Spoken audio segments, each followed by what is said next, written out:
What's going on, guys? Can you hear What's me all happening, right? guys? Okay, cool. All right, awesome.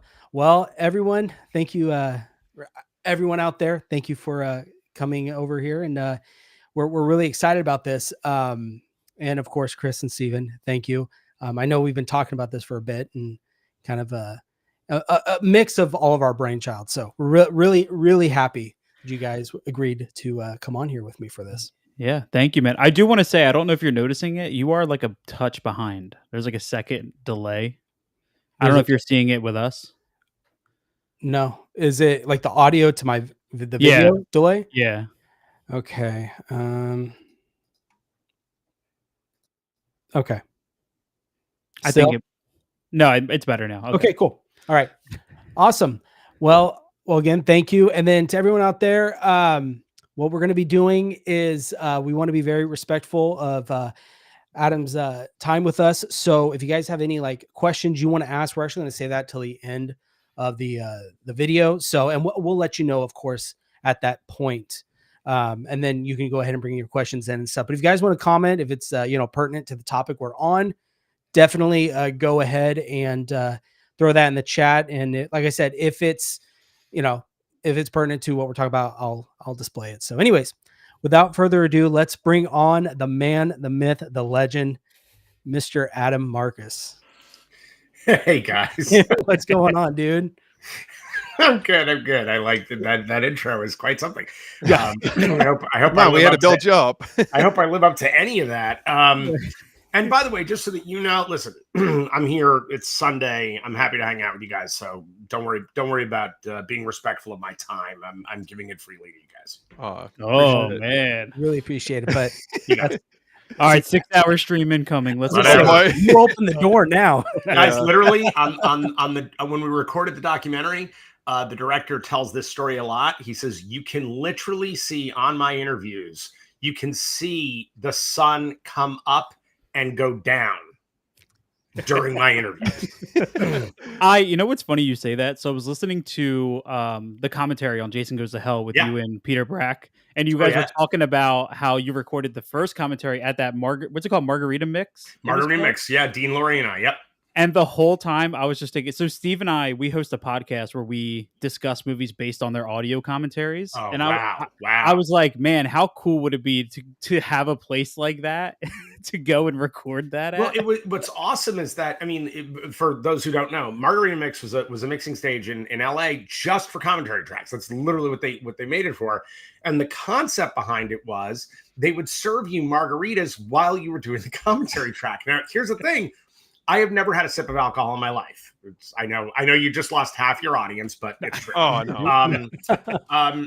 And so I've never done drugs. I've never been inebriated anyway. But my roommate at that time in our early 20s, my roommate and writing partner Dean Lori, I mean, he would snort peanut butter if you told him it got him high. And he was drinking margaritas like they were going out of style. And I'm telling you, he got slowly schnockered while I stayed completely sober. And it became so much more fun for me because I could just fuck with him while we were doing the commentary track. It was amazing. It was amazing. I wish I could like get a list of all the commentary tracks recorded there from then, so then we can reference that. That would be incredible. Well, I can tell you, cool. I got a note. We were halfway through my track, and they paused us for a moment so we could, get a drink of water and whatnot. And while they're doing that, the mixer came over to me and said, "Hey, I have a note from you from next door." And I was like, "Oh, cool." From who? They said, "Well, the director of the movie we're doing next door." I said, "Who is it?" He said, "You should just take a look at it." I was like, "Okay." And I opened up the note and it said, "Hey, Adam, I love your movie, Penny Marshall." They were doing a League of Their Own next door. Oh, no way. A drunk Penny Marshall wrote me a note to tell me how much she loves Jason Goes to Hell. I was like, wait a minute, what? Laverne loves Jason Goes to Hell? That is badass. I don't think I'd ever felt more like a rock star than in that moment. I was like, that's so fucking cool. I'm the Fonz all of a sudden. Well, now we have to do an episode of the podcast on League of Their Own. We got to use that commentary track. Steve. Yeah, she's a badass. She was a horror fan, so that's pretty cool. That's so cool. Yeah. Wow. Well, very cool. Again, well, thank you so much for coming on. Really appreciate it. We're, we're excited excited for, this documentary that, has been teased, and now it seems like it's here. So it is about that. Yeah, it is. It is. So the documentary that took, twice as long to do as the movie took. So look, here's the thing. When I did not want to do a documentary, I had been asked for decades now to do a documentary about Jason Goes to Hell. And for my money, I was like, oh, for fuck's sake. Like, here's the thing. I know that on my headstone, it will be Adam Jason Goes to Hell Marcus. Like, I know. I mean, I've done a lot of shit since then, and I've won a lot of awards, and I'm a Sundance filmmaker and all this stuff. And I am still Adam Jason Goes to Hell Marcus. You know what? I'll take it. I'll take it, That said, I was like, do people really want to hear more about this movie? Do they really? And at the time I was feeling pretty low about the film because, not that I don't love the movie. I love the movie. And I'm very proud of what we did. And I never apologize for that film. But, the fans had been less than kind to us in the aughts. And it's funny because everybody thinks that the movie got shit talked at the beginning. It's not true. It's not true. There was a divided audience without that. There were people who were pissed. But I will tell you something. Like, I went to many screenings of that movie when it first came out in 93. There was not one theater where by the end of the movie, people weren't up on their feet cheering for the movie. Like, it was crazy. And we got great reviews. We were one of the only Friday the 13th movies to get any good reviews. The New York Times liked our film. The New York Times. That did not happen for Friday the 13th movies, right? High praise. Didn't. It just didn't. The Wall Street Journal called us a call to morality because of the unsafe sex equals death scene in the movie. So, there was all these, it was really cool, right? By the way, when the movie came out, my first two interviews, the Monday after Jason Goes to Hell came out, my first interview was with Francis Ford Coppola, who pitched me a zombie ninja movie. That I was doing for Zoetrope, that I ended up working on for Zoetrope, that didn't happen because the company went belly up. Yeah. And then the next Friday night, I was flown to New York to meet with Robert De Niro, who had seen the film and loved it. So the movie got a lot of love at the beginning, right? It was a lot of love, right? Yeah. Okay. And then the fucking internet happened.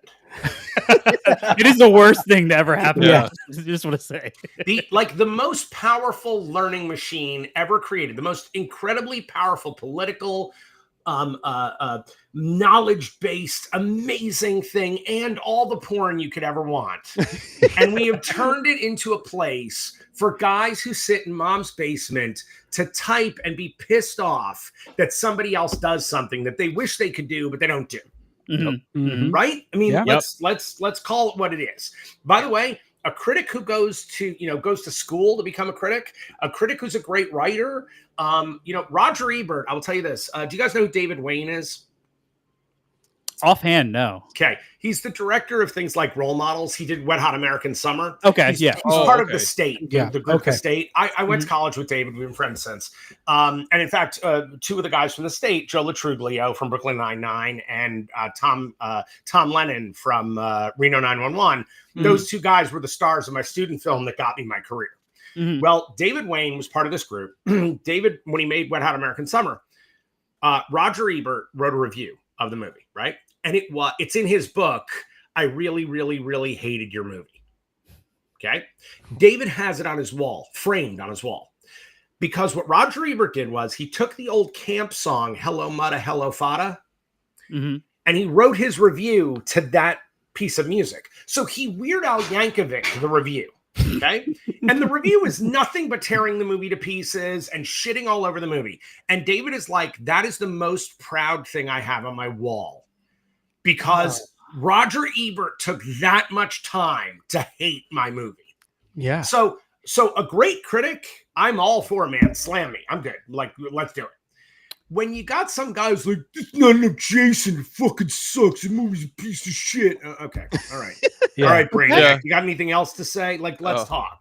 The art of the critic is gone, though. I say this I say this all the time. Like half of the YouTube crowd that does, I'll watch a review for a movie I've already seen, and I'm just like, I don't know where they're getting the reason for hate is always I think a good critic, you have to be constructive in your criticism, right?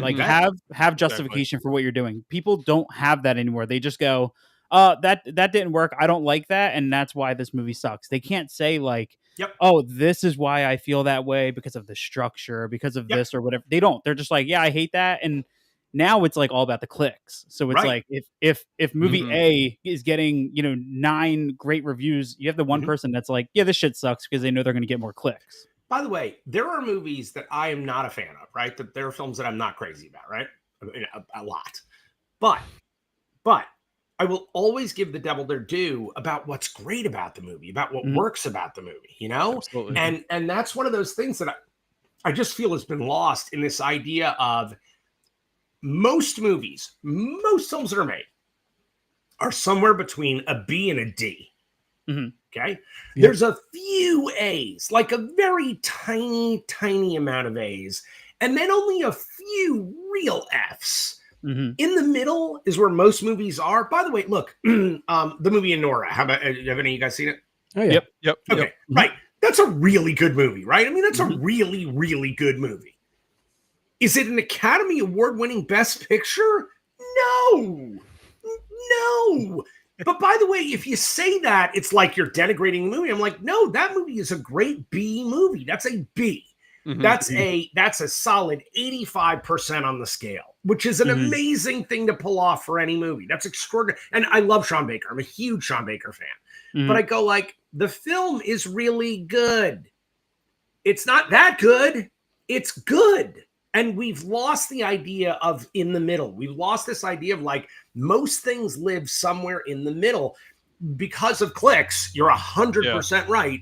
Everything is either the best thing someone's seen or a total piece of garbage. And that's heartbreaking. So, but to get back to your question, I did not want to do a documentary because I was like, I've had it. I get beat up about this movie all the time. I've had people wish me ass cancer about this movie. Oh my God. And I'm literally like, hey, listen. Okay. I understand you don't like the film. Who touched you when you were a child? Yeah. Who hurt you? What happened to you? Because like, show me on the doll because there's something wrong. Something horrible happened to you. And you're wishing me ass cancer because I made a Friday the 13th movie you don't like? Really? So I didn't want to do it. Then there were these two guys, and everybody had tried to sell me on this, and I wasn't interested. There were these two guys, TJ Bowser and Corey Kaufman. And they were sort of super fans of the film. They're really sweet dudes. And they, for my birthday in 2019, they made the Jason Goes to Hell, the Final Fan page site. And I thought, oh, that's adorable. Thanks, man. Like, that's really cool. Like, that's a very sweet thing to do, right? And I thought, all right, there'll be like 10 people on here, and they'll talk about Jason Goes to Hell for a few days, and then that'll be that. By the end of the week, there were thousands of people on it. And it got noticed by other horror Facebook groups as like, this one, no one is shit talking anybody. And the moderators won't allow anybody to talk off topic. Everything has to be positive and really like, didn't mean you can't criticize the movie, you can talk about it, but it had to be done in a positive manner. And so this community started forming that was really kind-hearted and kind of amazing. I was like, what is happening? Well, then they sent me a deluge of, please make a documentary about this movie. And that's when I was like, oh, for the love of God, okay. So at least they're showing love for the movie, though. It's genuine appreciation for the legacy it's had. Without a doubt. And by that point, there have been several articles suddenly written about, like, you should reassess this movie. Hey, why were we sleeping on this? Really, is it just for the hockey mask? The rest of the movie is awesome. Like, those kinds of things. And I was like, and again, I'm humbled by anybody saying anything like that, because I'm like, that is very sweet. You're looking at a movie I made a long time ago, and how awesome. Thank you. I said, I will make the movie, and I will not earn $1 from it. I will not take a salary, nothing. But I am not making my company pay for it. I'm not going to have Skeleton Crew put up the funds for this. So I said, look, if everybody wants this thing, great, pay for it. You guys put the money up, I will make the movie. And again, I have not made $1 in 6 years. I've made $1 on this movie.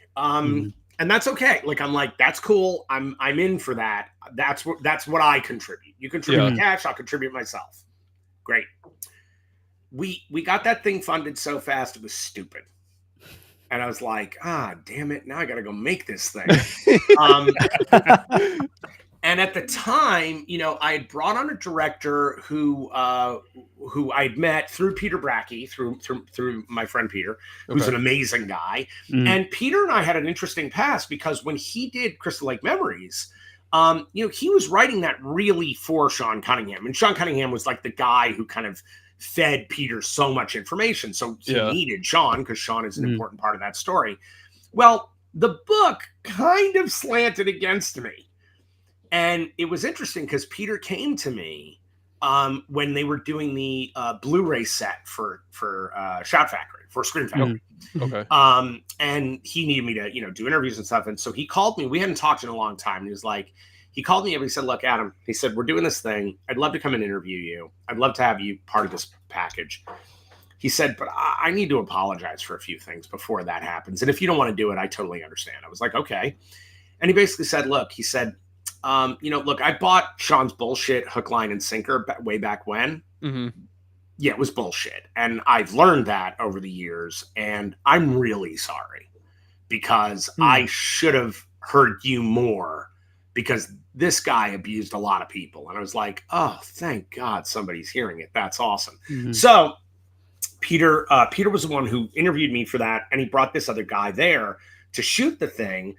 And when we went to make the doc, I was like, hey, how about you and that guy who was at my house? Why don't you guys put this thing together? Like, I can't direct the movie. I'll produce it, but I need somebody objective. And I want people to say, oh, that Adam was an asshole on set. Like, I'm cool with that. Like, throw it at me. Like, I want it to be real. If we're going to do it, let's make a real documentary, not a behind the scenes puff piece. And so we started working together and we started collecting footage. And by the end of February of 2020, which was only 3 months after the campaign had ended. And by the way, we had already sent out all the perks. All the perks had gone out. The only thing that hadn't gone out was the Blu-rays, right? Because we didn't have them yet. Yeah. We had collected over 30 interviews by the end of February, right? So we were cooking. And I was like, great. This movie's going to be done in a year. We're in and out. It's going to be awesome. Everybody gets the movie. Fantastic. And then March came. And here's the thing. Where are you guys all located? I'm in Michigan. California. New Jersey. Okay. We're in California. Just north of Sacramento. Awesome. Yeah. So I don't know what it was like in Sacramento. I know what it was like the rest of the country. Mm-hmm. People had lockdowns and some people were locked down 3, 5, 8, 10 months. Mm-hmm. Yeah. Southern California was locked down for over 2 years. Yeah. We were in lockdown. Full lockdown for over 2 years. Okay. So, by the way, it's not just me that's locked down. It's all of the subjects for this movie are locked down. And we're going into people's houses. I didn't want to go to a stage or a studio and put up a green screen. Oh, there's a picture of you in the movie. I didn't want to make that. Everybody made that movie already. Yeah. I'm cool. And by the way, I got a bone to pick. And I've never talked about this. I got a bone to pick with Crystal Lake Memories, with the movie, not the book, but the movie. Okay. Those motherfuckers did not one day shoot me for that movie. Not once. They recycled footage from his name was Jason. They never came to me about that film. Really? They never interviewed me. Interesting. Okay. And by the way, I'm okay with I don't need to get paid or some shit. I don't expect it. It's a documentary. Nobody should be paid. Right. But that said, they didn't get me any bite at the apple of anything to talk about in that film. So all they did was recycle footage from another movie, which I think is really gross. Mm-hmm. Like, I'm like, wait a second, guys, you're not a YouTube channel. You guys were selling a movie for real money to the public. Yeah. And it's just recycled footage. Not one frame of that is new. And a documentary that's being labeled as the definitive Friday the 13th documentary. Right. And that's bullshit.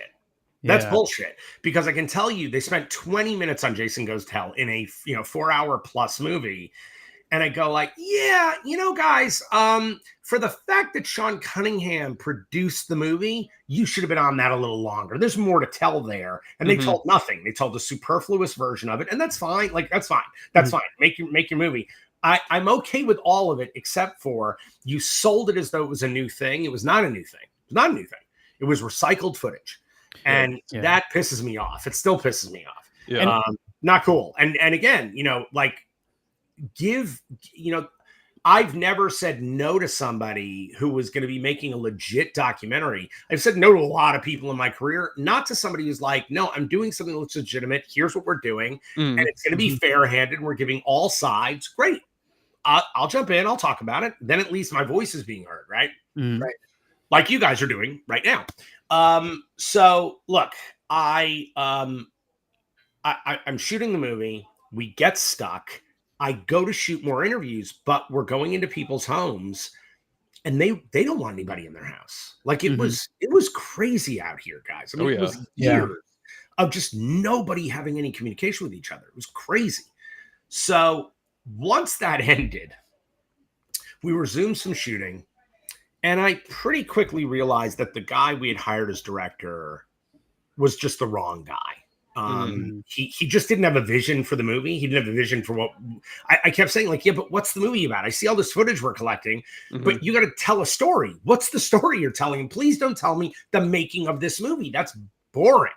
Like, what is your take? What do you want to say? How far in did you get before you started feeling like that? Pretty far. Okay. Pretty far. We had already done probably 35 interviews by that point, 36, 37. Okay. So yeah. And I will tell you this, during my interview, this director fell asleep twice.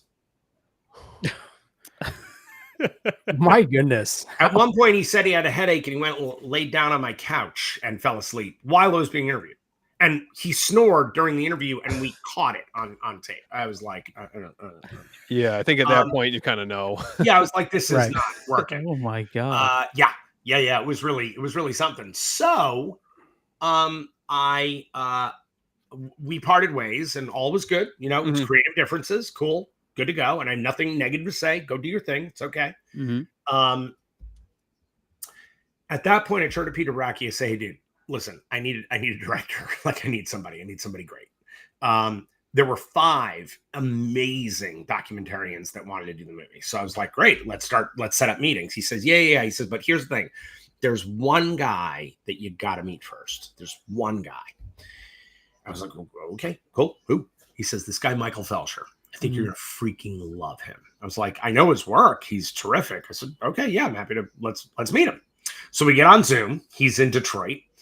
And have you guys all seen the movie Wolfman Got Nards? Yeah. Yes. Okay, yep. Documentary about the making of the Monster Squad. And I am a huge fan of that movie. That movie toured with my last film, my last film, Secret Santa, when we were out in festival competition all around the world. Yeah. And everywhere I was playing, there would be Wolfman Got Nards. So I saw it a few times. And I love that film. I just think it's a beautifully constructed narrative. I just think it's a touching movie that tells a story that nobody knows. And I was like, this is a cool little movie. So Michael gets on the line with me. We're talking. And I said, so Michael, how do you see the movie? Like, what's your take on the movie? And he said, okay, have you seen Wolfman Got Nards? I was like, uh-huh.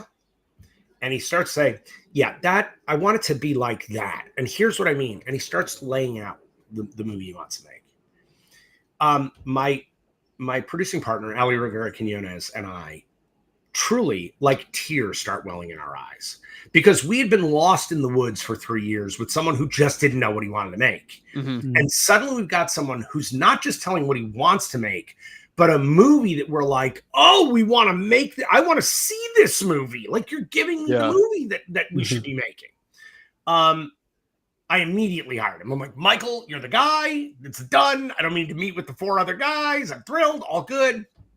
And then he says, that's awesome, Adam. Thank you. He says, but I want to prove to you how much I believe in this project. I said, okay. He said, go look at your receipts for the first day of the campaign. I said, of the Indiegogo campaign? He's like, yeah. And I go back and look. He was the 3rd contributor to the entire movie. He's the 3rd guy put money into the movie. Cool. When he had nothing to do with the film. It's like a full circle moment. It really is. I was like, wow, you put your money where your mouth is before your mouth had to be here. Yeah. It's amazing. It's amazing. So I brought Michael on and the clouds parted and the river stopped running And I was like, holy shit, we're making a fucking movie. And the other piece of this puzzle that was really incredible. So, okay, my production company is Skeleton Crew. Mm-hmm. I created that company when I was 15 years old. I own the company. It's a legal company in the state of California. I made the company when I was 15 for my theater company back east. And it was 4 guys were part of the company. Me, my brother Kip, who of course you all know from the movie, a buddy named David Kramer, who was a cinematography lunatic, and my best friend in the world, a guy named Eric Beatner. Eric and I have been best friends since we were 14. I got jobs for David Kramer and Eric Beatner on the movie Jason Goes to Hell, as well as my brother Kip. All 4 of them were going to be working on the film. All 4 of us. So cool. Now, by the way, from 15, we had business cards. I have the business cards in my basement. I swear to God, and like all 4 of our names are on this business card. It's freaking hilarious. This guy Eric and this guy Dave, because we got shut down right while we were just about to head into production, we got put on a yellow light because they wanted to rewrite, and Elon wanted to rewrite. My friend Dave convinced my buddy Eric that, I was full of shit. The movie wasn't going to happen, and they got to get the fuck out of California and go back east because we all grew up in Westport in New York. And they left. And 2 weeks later, we were back up and running, and we were shooting a movie. And so these guys that I had been with since I was 15 years old, where we were this crew, and we were going to do this together, and we're going to go make our movie. My buddy Dave had gotten, he'd gotten jealous. He was not happy of being an assistant camera. By the way, he had just gotten out of film school, and he was assistant camera on a major motion picture. That's what's heartbreaking.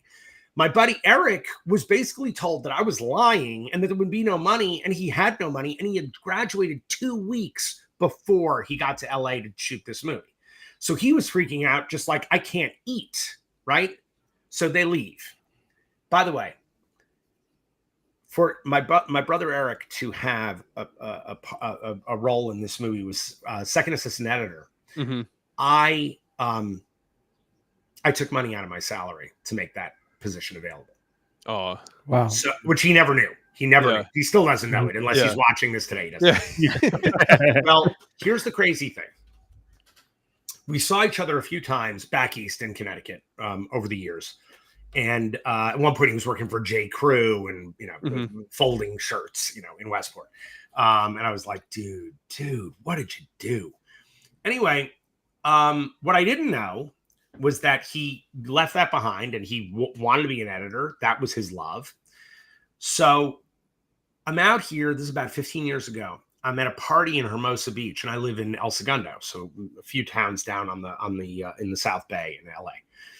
And I'm at this party on the beach. It's amazing. And it's a bunch of people from my high school, and we're all there. We're kind of reunioning a little bit.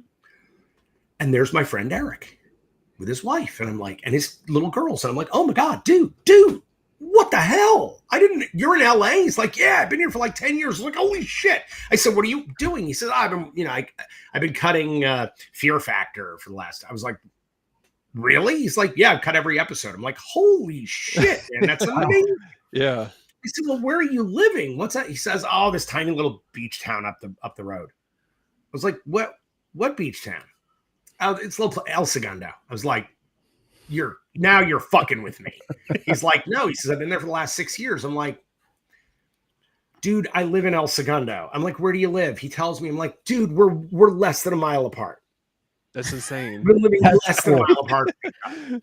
So that dude,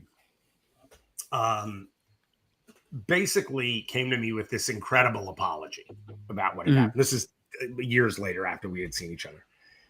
And he had moved on. He's now the editor for The Amazing Race. He actually just got nominated for his 10th nomination for Best Editor. Wow. He's never won. He's like the Susan Lucci of television editors. This dude, he just cut this documentary. Wow. Really? Yeah. Oh my gosh. And he is now, he was an actor. He's one of the leads of my student film that got me all of this, that got me my career. Yeah. This dude is now an actor in my troupe, in my company. Okay, because I teach acting 3 nights a week for the people that end up being in my movies. Mm-hmm. Not only that, but we screened the movie in LA just a few weeks ago in the same theater, by the way, that Sean Baker and I are both trying to save, the Gardena Cinema in Los Angeles. Very cool. And so Eric came to the screening, and we did like a Q&A afterwards, and he's sitting on the stage, and his eyes start to fill with tears, and I'm looking at him, and he says on the mic, he says, he said, I don't want this moment to escape without me recognizing that, like, for the first time in my career, I just saw my name as an editor of any movie on a screen, but it's a movie that my best friend is the producer of, and he's the subject of. And it's based on the movie that I should have been making with him 30 years ago. It's so special. And yeah, he's like, I can't tell you what it means that my name is there. And Eric and I are now making 6 movies together. And that all happened because of this documentary. That all sort of everything coalesced around this documentary happening. So yeah. I mean, the power of this, and I don't want to oversell it, but I'm, look, it's a good movie. I didn't direct it, so there's another artist who made the movie. But between Eric and Michael, they've crafted something that has the spirit of what I just talked about. It's not just a movie about the making of a movie. It's the movie about a 23-year-old moron who literally became Charlie in the Chocolate Factory. Like literally, like that's what happened. And I got to have the reins of this thing that I adored. I love the Friday the 13th franchise. It was part of my whole life. It was part of my growing up. I don't mean seeing it. I was involved on the ground personally. And so it was the fruition of this dream. And it's also a story about anybody who wants to be a filmmaker. What is possible if your head is to the grindstone, if you work your ass off, and if you are open to the possibility of shit happening, of crazy shit happening. It's also about what filmmaking does to people and how it creates families. I mean, I don't know if any of you have seen Secret Santa, my last movie, but the movie is a big middle finger to family. I am not one of those people that's like mi familia, fuck all that. I'm a little more in the the Vin Diesel camp of family. Because I think your family are the people you choose, not the place you were born into. You can be born into a bunch of assholes. But when you make your choices in your life and you bring people together, you can be an unstoppable force. You can really create things together that are remarkable. I'm not just talking about film, but anything. I mean, your possibilities are limitless if the people around you are amazing. And I've been lucky enough to be able to do that, and the movie really carries that. It's wild. It's like people are getting all teary-eyed and shit. It's a movie about fucking Jason Goes to Hell. Like that shouldn't be happening, but it's happening. What's so relatable about that is I was always kind of like the black sheep of my family, being into movies and stuff. And as I got older, I kind of realized the same thing you did, where I was like, hey, look, family is who you surround yourself with. It's not necessarily who you're born into. So absolutely. As I got older and I started separating myself from that, I started realizing that I'm not getting younger. I need to start chasing this thing I'm so passionate about, which is film and stuff. And over the last, I have to say, 5 years that I've been talking about physical media and talking about movies, the journey has been incredible, and it's been all these ups and downs. And the other day I had a moment where Steve and I were kind of planning stuff for the podcast. And I was like, man, I was like, there's stuff happening. I think it was actually kind of planning this with you once we started getting this together. I was like, there's things happening that were dreams years ago, and I need to stop and take this in. And guys like Jordan and Steve, to me, are closer than me and my family will ever be. And these are guys who, admittedly, just a couple years ago, I had no idea who they were. None of us knew each other. And it was like lightning in a bottle when we all met. And another one of our friends created this incredible group chat, and it brought everything together. And it was like, I can't imagine a scenario where like we could have written it any better than it all fell together. Not at all. And it's a beautiful thing, and I can't imagine taking that and scaling it up to the point where you're on stage and having that moment. That's incredible, man. But by the way, look, it's the other part, and by the way, what you just said is freaking beautiful. What I think is remarkable. Look, right after I did Jason Goes to Hell, right? I met with Coppola, I met with De Niro, all that cool shit. Yeah. And I was offered Scary Movie, Scream. And 2 weeks after I was offered Scary Movie, Wes said, I like this movie, Scary Movie. I was like, fuck, I'm totally not getting that job. And I really liked that script. I was really a fan. The reason they did is because Jason Goes to Hell, at a time when nothing was meta, was incredibly meta. And they went, ooh, this might be the guy to like get what we're doing here. Yeah. But again, Wes was like an uncle to me growing up, and so Uncle Wes got it. Good for him. I freaking love Wes. I actually was I was at the first table read of A Nightmare on Elm Street, the first one. Wow. Yeah. That's cool. Yeah. They talk about that in Collis Clark's book that's coming out, Screaming and Conjuring, mentions that about how you were in the running leading up to it, and that was shocking to me. I was like, oh, that would have been so cool. I think so too. Yeah.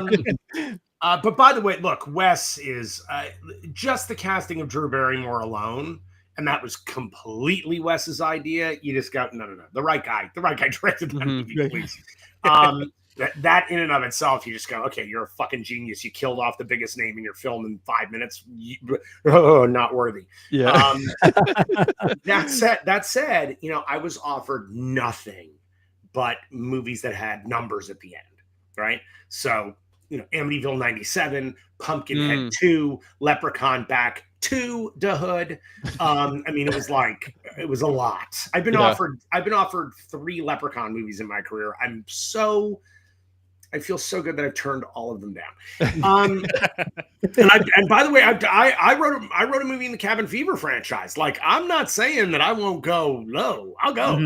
Yeah. But you got to give me something interesting. You got to give me something that I can do something with. Otherwise, what the fuck are we doing? Yeah. I want to be gold. You can only go so far. Yeah. And so when all of that was happening, I was writing original scripts, and my wife and I, Deborah, who's my writing partner and my producing partner and my life partner, and she's fucking awesome. Yeah. The two of us, we were selling a lot of stuff, but nothing was getting made. It was all just sitting on studio shelves, which is the life of most writers. And I was like, I want to make another movie. And my brother Kip brought me this play that he had written that had been performed at the at the Tribeca Institute. Again, back to De Niro. That's what I was about to say. It was pretty cool. It's pretty cool. But the play was really pretentious, and I did not like the play. But he wanted to turn it into a film, and he wanted it to be sort of like a brother film to my movie that I'd made in college. This movie called So You Like This Girl, which was a romantic comedy as if written by David Mamet that my brother and I made. And I directed it. Kip wrote it. And so he wanted to do this. And so we started workshopping the script. And he was going to direct it originally, but pretty much, realized like, no, I can't direct it and be in it.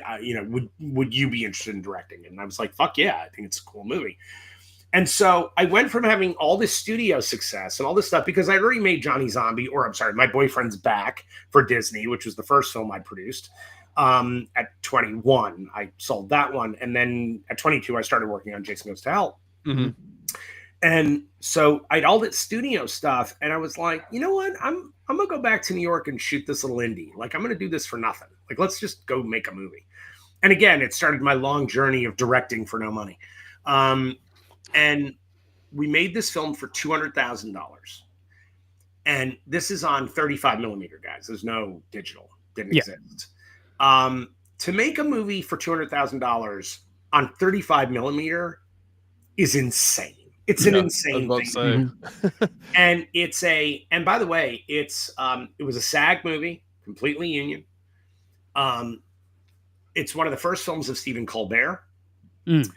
It's one of the first movies of Missy Pyle, if any of you guys are Galaxy Quest fans. This movie, Henry Simmons, it was his first film, Miriam Shore, the number of actors that exploded out of this movie was freaking insane. But it was also the return of one of my idols, Bernadette Peters, who had given up filmmaking for 8 years prior to this, and she was just doing Broadway. And we convinced her to be in this movie. We made this thing for no money. We had no time. I had 50 locations and over 50 speaking roles. We had no money to make this happen. And the movie gave me a whole new career. I mean, it really did, because we were a giant Sundance hit. The movie played festivals all over the world. We won awards all over the world. And then suddenly I had like this huge television career, which is like, what the fuck? Which I didn't see coming.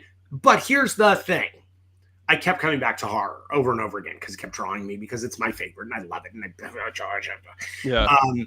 but to your point, the only way that I could have done what we did in New York with all of that was, my brother and I were Broadway kids. My brother's been on Broadway since he was 13 years old. And he was in Les Mis when we made this movie. He was playing Marius on Broadway. And it, because of the relationships that you establish with the people who become your family, Bernadette Peters is like the mother I wish I'd had, These are extra. And by the way, she played my mother in the movie, which is insane. These are the things that you look back on in your life and go, no, I chose correctly. And I chose people that were worth creating that creative family with. And those people become the people you live with the rest of your life. Yeah. Wow. Yeah, it's pretty, I don't know, man. It's a funny thing. I try to be as present as possible all the time. And it's something that I try to preach to people, because I think Sure. I don't know. Nowadays, I feel like people are everybody has dreams, everybody has goals, but I feel like there's this lack of effort being put towards them. 100%. And there's almost like this, I want to be handed it thing. And I feel like what my parents taught me when I was young was the world owes you nothing. You have to work for it. You have to dig for it. So it's the late nights. It's the emails that probably aren't going to get answered, but you send anyway. It's the chances that you take. Yep. And it's amazing, how many people I feel like we hear from that. I every now and then I'll get a message from somebody that's like, "Oh, I want to start a podcast. How do I start? What equipment do I buy?" And I'm like, "Just start. Just do it." Yep. Just literally, because you never know. Until it's you probably take the hardest part. It is, dude. Yeah. The hard. I don't care where anything that we pursue goes. The hardest thing we ever did was day one. Of course, that was the hardest part. Yes, yeah. Yeah, always, man. To even be here, in this right now is I haven't wrapped it around my head yet, so it's that's such it's so cool to hear other people that are in the same situation, obviously on a different scale and in a different area in a different way, but to hear that is incredible. So thank you for that. No worries, dude. Yeah. My brother, in his interview in the movie, he says something very sweet, and it does speak to what you're talking about, and it speaks to where my mindset has been my whole life, because everybody keeps asking, how the fuck did you get that movie at 23? And I'm like, well, I didn't get it at 23. I got it at 21. Yeah. So let's backtrack a little bit. Yeah. I started writing 2 years before I directed the movie. So I had also been in the film business since I was 11. So I was 10 years in already, guys. I know you think that, dude, 21, the age doesn't matter. It's the years you were in the thing. And my brother was talking about working with me because I had directed Kip in, 20 plays, 20 musicals by the time we got to to Jason Goes to Hell. And Kip said to me, he said, when somebody said, "Oh, your brother's directing a movie at 23," he said it was like an underachieving moment for Adam. I expect him to do that at 17. Yeah. But that was my mindset. That's not, it's not some superpower. It's that I never thought of myself as anything but a filmmaker. It's such a cliche for people my age, but from the moment the Tantive 4 flew over my head, followed by the Star Destroyer, at the beginning of the first Star Wars, I'm 9 years old. I look up at the screen and I'm just, and I pointed and I said, I want to do that.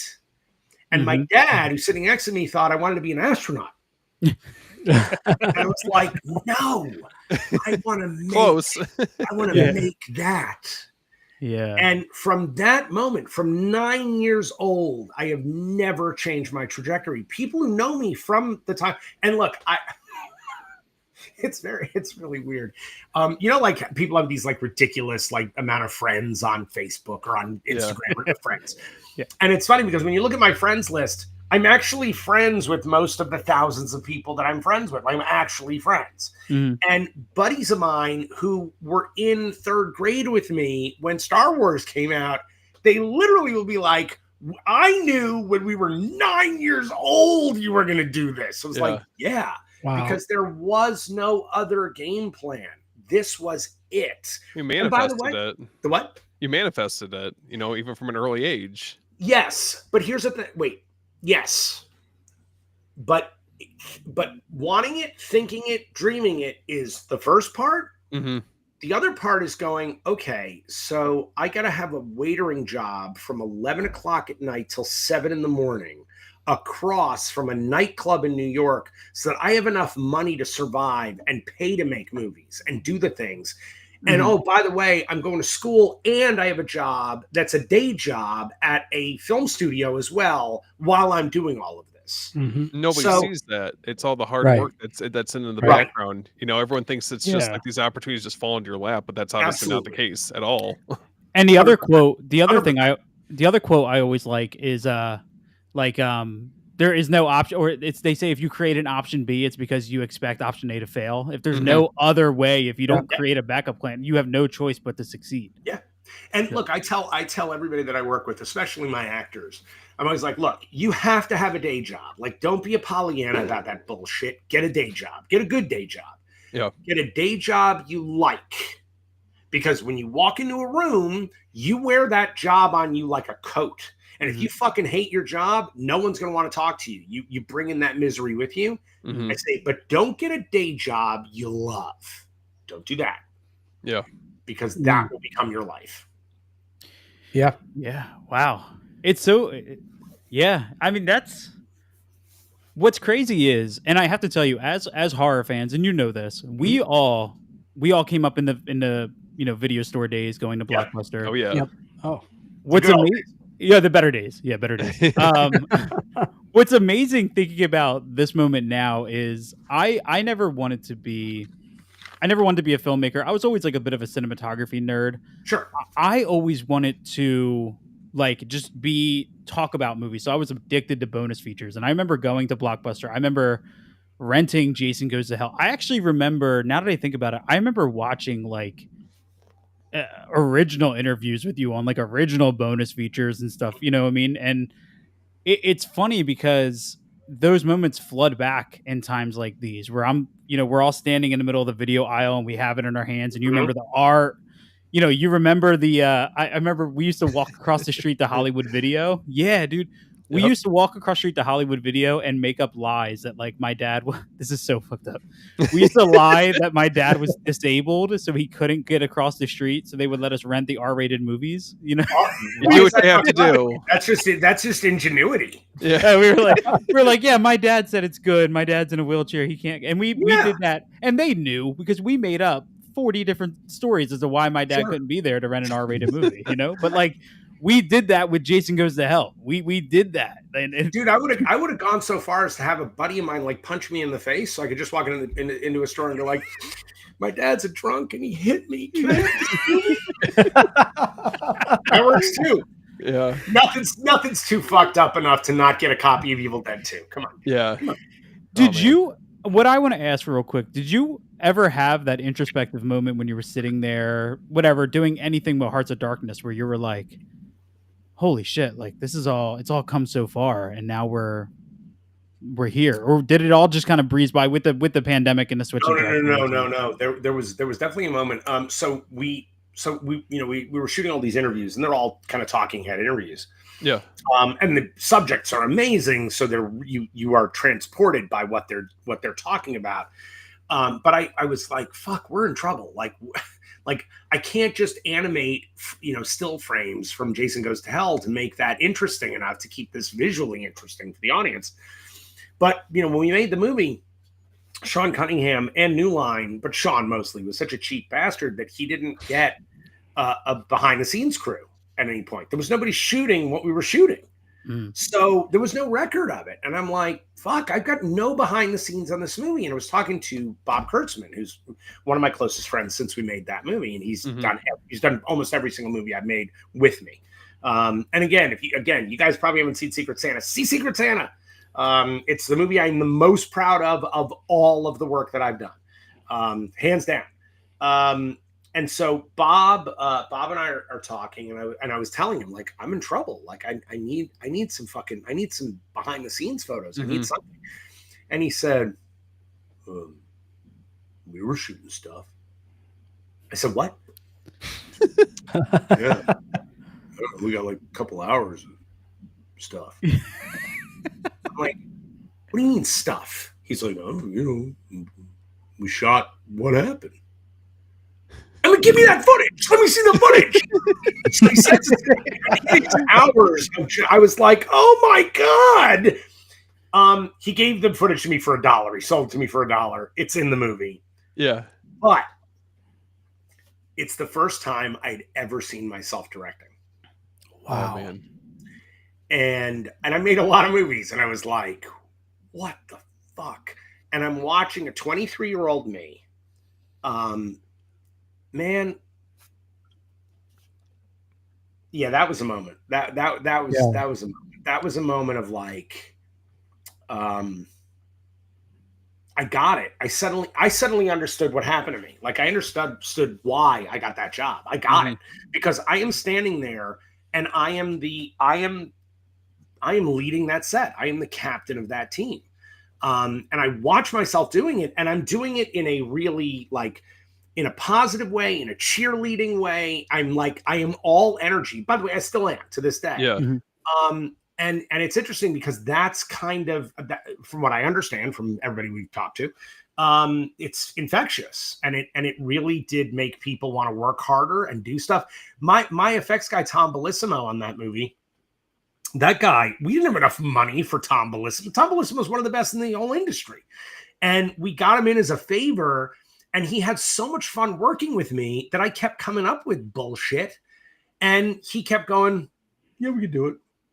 I'm like, and my production manager is like, but we can't afford it. He's like, okay, I got it. It's on the truck. It's fine.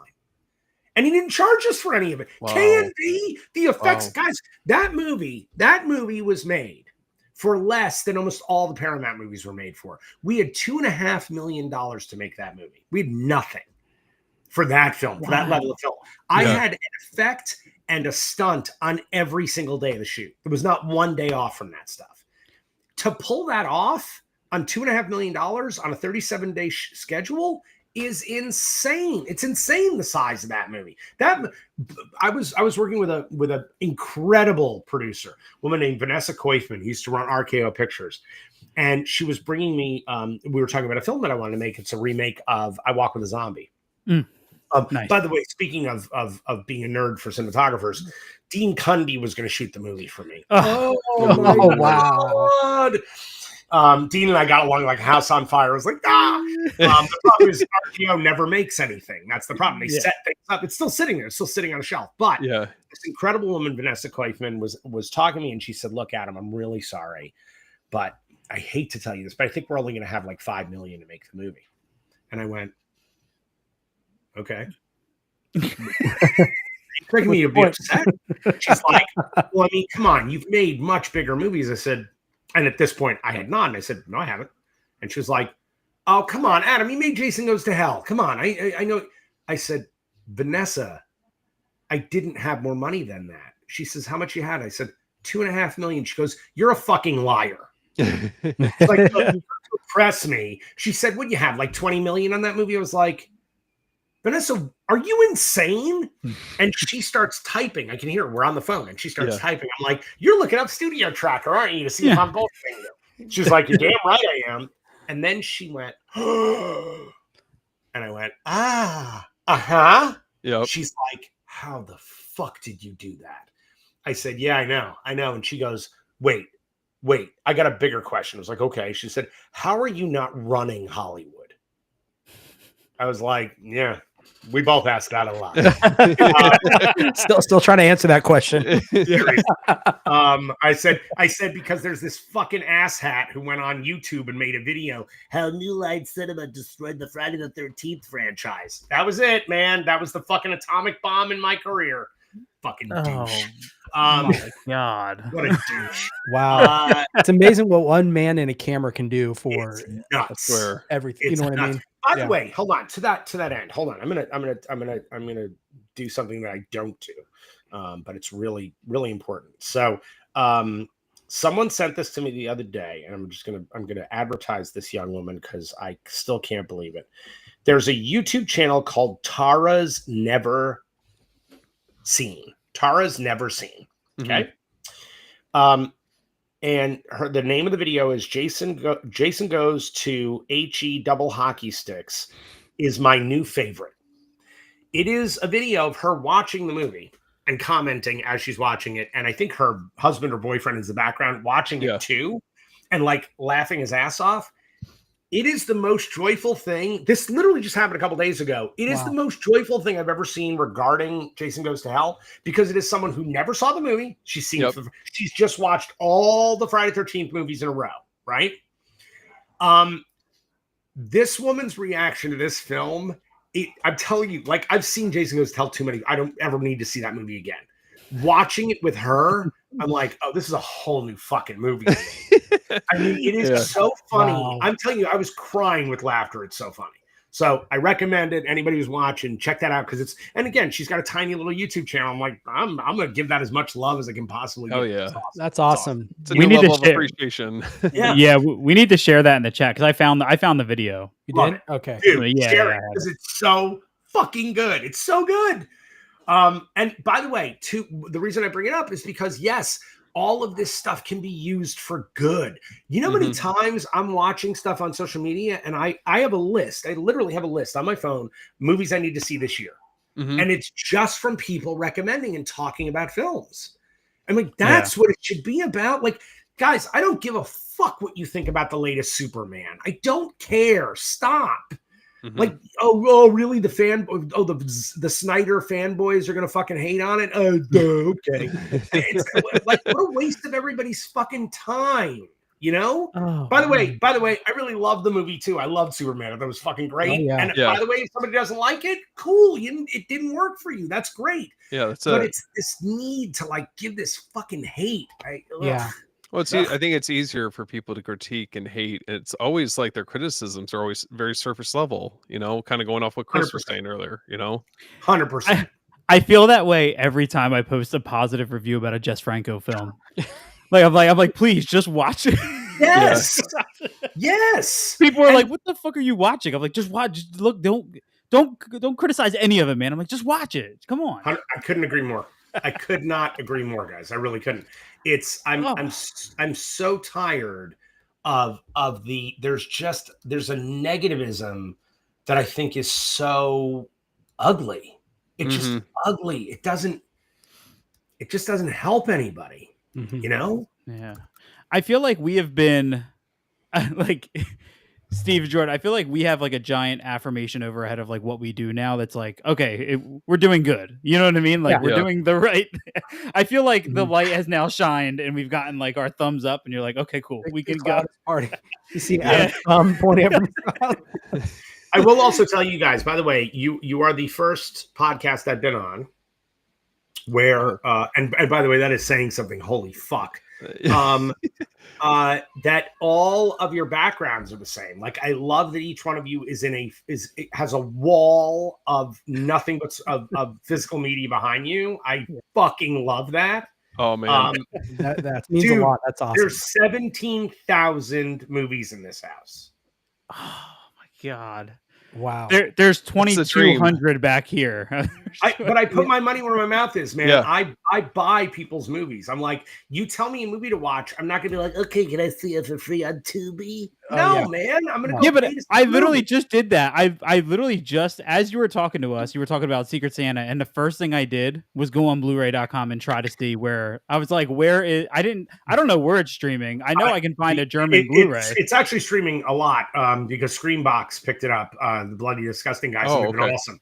But I will tell you this: if you want a copy of that movie, and you should get a copy of that movie because the only place that you can see the documentary Naughty or Nice, the making of Secret Santa, is on the Blu-ray. And it's a feature-length documentary about the making of Secret Santa and about the creation of Skeleton Crew, the company. And it talks, and again, because the movie is a middle finger to family, the documentary is the movie that talks about the family you make is your family. So it's this like yin yang sort of perfect disc. Nice. And you can get it at secretsantathemovie.com. Nope. / merch. Okay. Somebody actually put it. Someone from the movie den put it in your. That was me. I when you were talking about it, I was like, okay, I got to find it. So it's in there for everyone. You're the movie. It's awesome. What am I saying? Someone from the movie den. Look at that. I couldn't. It's like, hey, I know that guy. Nobody's ever hired me for my smarts. I couldn't help but when you were telling when you were talking earlier, I couldn't help but like kind of put together you and Stuart Gordon with the theater background and then getting into filmmaking. I just read his biography, which was incredible, and I never knew how deeply involved he was in theater. To the point I didn't even know he had Organic Theater Company. And then to hear Brian Usna talking about like, hey, when Reanimator came around, we were like, oh, this guy's been directing forever. He can do this. And then he went on to become what he became in film, you know? So I couldn't help but make that correlation. I just had to say that. I started teaching when I was 15. I started teaching acting when I was 15. This has been like my life has been this. I mean, every day of it. And I was an actor when I was a kid. And by the time I left for California, I had directed over 75 shows. And most of which were musical theater. So I was a choreographer. I mean, I kind of did all of it, which is hilarious when people go like, they ask me like what my favorite genres are. I'm like, well, horror and musicals. And the original Johnny Zombie, My Boyfriend's Back, was a hard R horror musical. And then Disney got their hands on it and turned it into what they turned it into. But that was not the movie that was intended. So yeah, I'm look, by the way, to anybody out there, and I'm sure a lot of people that watch your podcast, guys, are people who want to make films, want to be filmmakers. And I don't mean want to be, I mean want to be filmmakers. And the thing that I tell people constantly is, look, you want to direct, learn about actors. It doesn't mean you have to be a good actor yourself, but learn about actors, because the best directors, and anyone you look at, whether it's Sidney Lumet, Sidney Pollack, any of the Sydney, it always helps. Any of these guys that are really good at getting performances, they understand the language of acting, right? And you can do that in high school. Like you have to seek it out, and you might have to put up with some bullies acting like assholes because you like theater. But if that's your love, you can learn from there. You can start. There are a million theaters all across the country where you can actually learn your craft before you get in front of it, before you get behind a camera. That said, what I tell everybody, and I was just teaching a master class for the University of Buenos Aires in Argentina. And in that class, I was very specific with them about this. If I had this when I was a kid, oh my God. I mean, oh my God. It's an entire movie studio in your fucking pocket. Yeah. And I know it's like somehow a bad thing to take people's excuses away. Fuck that. Getting a trophy for doing nothing but showing up bullshit. If you have a movie studio in your pocket and you want to make a movie, what are you doing? What are you waiting on? What are you waiting on? Like, get some friends. I don't care if they're good actors, bad actors, whatever. Get some friends, write a script, and shoot your fucking movie. You can write it, you can shoot it, you can edit it, and you can distribute from this. Yeah. That's remarkable. And the number of times I hear people bitching, I need money. No, you don't. You got a phone? You don't need money. Just go make your movie. Don't be an idiot and make a science fiction epic. But and by the way, even on science fiction epic tip, look at the amount of tools that are out there. And by the way, I'm not talking about AI, so nobody jump on me about that. But the amount of tools that are out there that can help young filmmakers that cost nothing now. I mean, guys, the fact that like DaVinci exists, it's free. And it's still the single best color timing software there is. It's all there. Yeah. You just have to use it. You just have to say, I'm going to do the work to understand this technology and make this happen. I just spent like $2,200 on lenses for this because I know how powerful this tool is. And I was like, okay, how do we make this a cinema camera? Like, how do we make this legit? And by the way, I've shot stuff on a phone that people think I shot in a fucking on a Red. Like, no, it's on an iPhone. It's on an iPhone, jackass. It's incredible to see how far technology's come, right? You know, and it gives everyone the resources if that's something that they actively want to seek out. You know, there's no excuses. Yep. Well, it's like an even playing ground too. Huh? Yeah, it's like an even playing ground too. I mean, if you own an iPhone and you have an up-to-date iPhone, you're no better. You have no better equipment than I have, or he has, or that guy has. Absolutely. I mean, I've got cameras in this house that are so expensive I can pay off my fucking mortgage with them. And you know what? You know what? This is just as good. Cut it out. And it's this snobbery around all this stuff. And it's like, you know, look, the problem, it's a blessing and a curse, because what technology has given us is it has given us an even playing field, right? Everybody can play. Everybody can make something. The problem is this. When the Blair Witch Project came out, right? It was at Sundance. And it exploded, right? It was this huge fucking thing. And by the way, I'm sure there's a lot of people who hate that movie. I think that movie's fucking great. I think it's great, right? Simple, great concept, and the best marketing ever afforded a tiny horror film. It's just incredible marketing campaign. It's like lightning in a bottle for that 100%. And a lot of really smart people. And by the way, I mean, Heather Donahue was a friend of mine and actually took class from me for a while, and she's amazing. She's an incredible person. When that movie came out, the programmers at Sundance were like, look, it's great because it gave us this whole new audience of people that were excited about Sundance, right? Suddenly we had taken this horror movie and made it legitimate. Yeah. The problem is the year before Sundance, we got 10,000 submissions. The year after, we got 100,000. Because suddenly every idiot with a camera ran out back to their woods and made their version of the Blair Witch Project. The difference is this. Everybody has this. Not everybody has the talent to make a movie. And the good news is, if you do have the talent, you have the resources now. And I would only hope that it will be able to, you know, weed out the people that are great and the people that are, no, you should be an accountant. Don't do this. It's just true. You know, look, I am all for people being able to achieve their dreams. That said, you got to be good at it. Yeah. Talent is the divider. It's the divider. Well, speaking of horror films, like what was your gateway horror film? I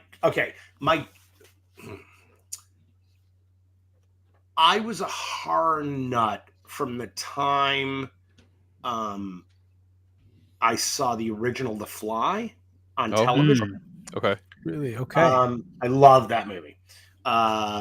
Because there was something so like visceral about it. The acting is really interesting in that movie. It takes this very silly concept and turns it into something that felt grounded.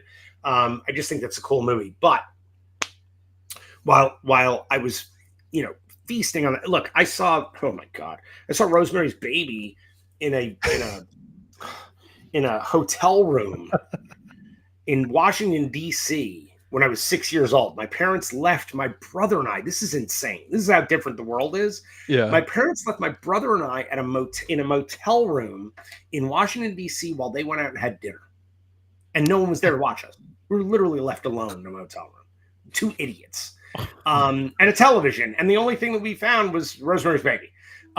So I watched the movie when I was 6 years old, excuse me. Yeah. And I was like terrified and completely in it. Like I couldn't take my eyes off the screen. Scared the shit out of me.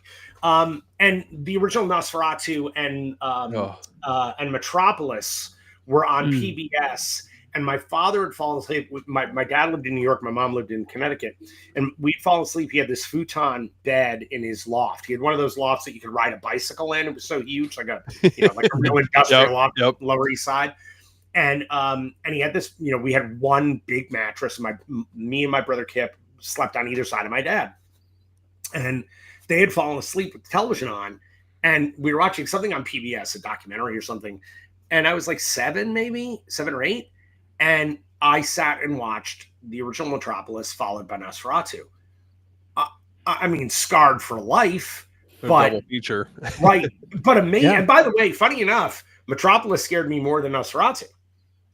Because if you remember that whole thing with Death coming in with the scythe. Yeah. By the way, that's why my company is named Skeleton Crew.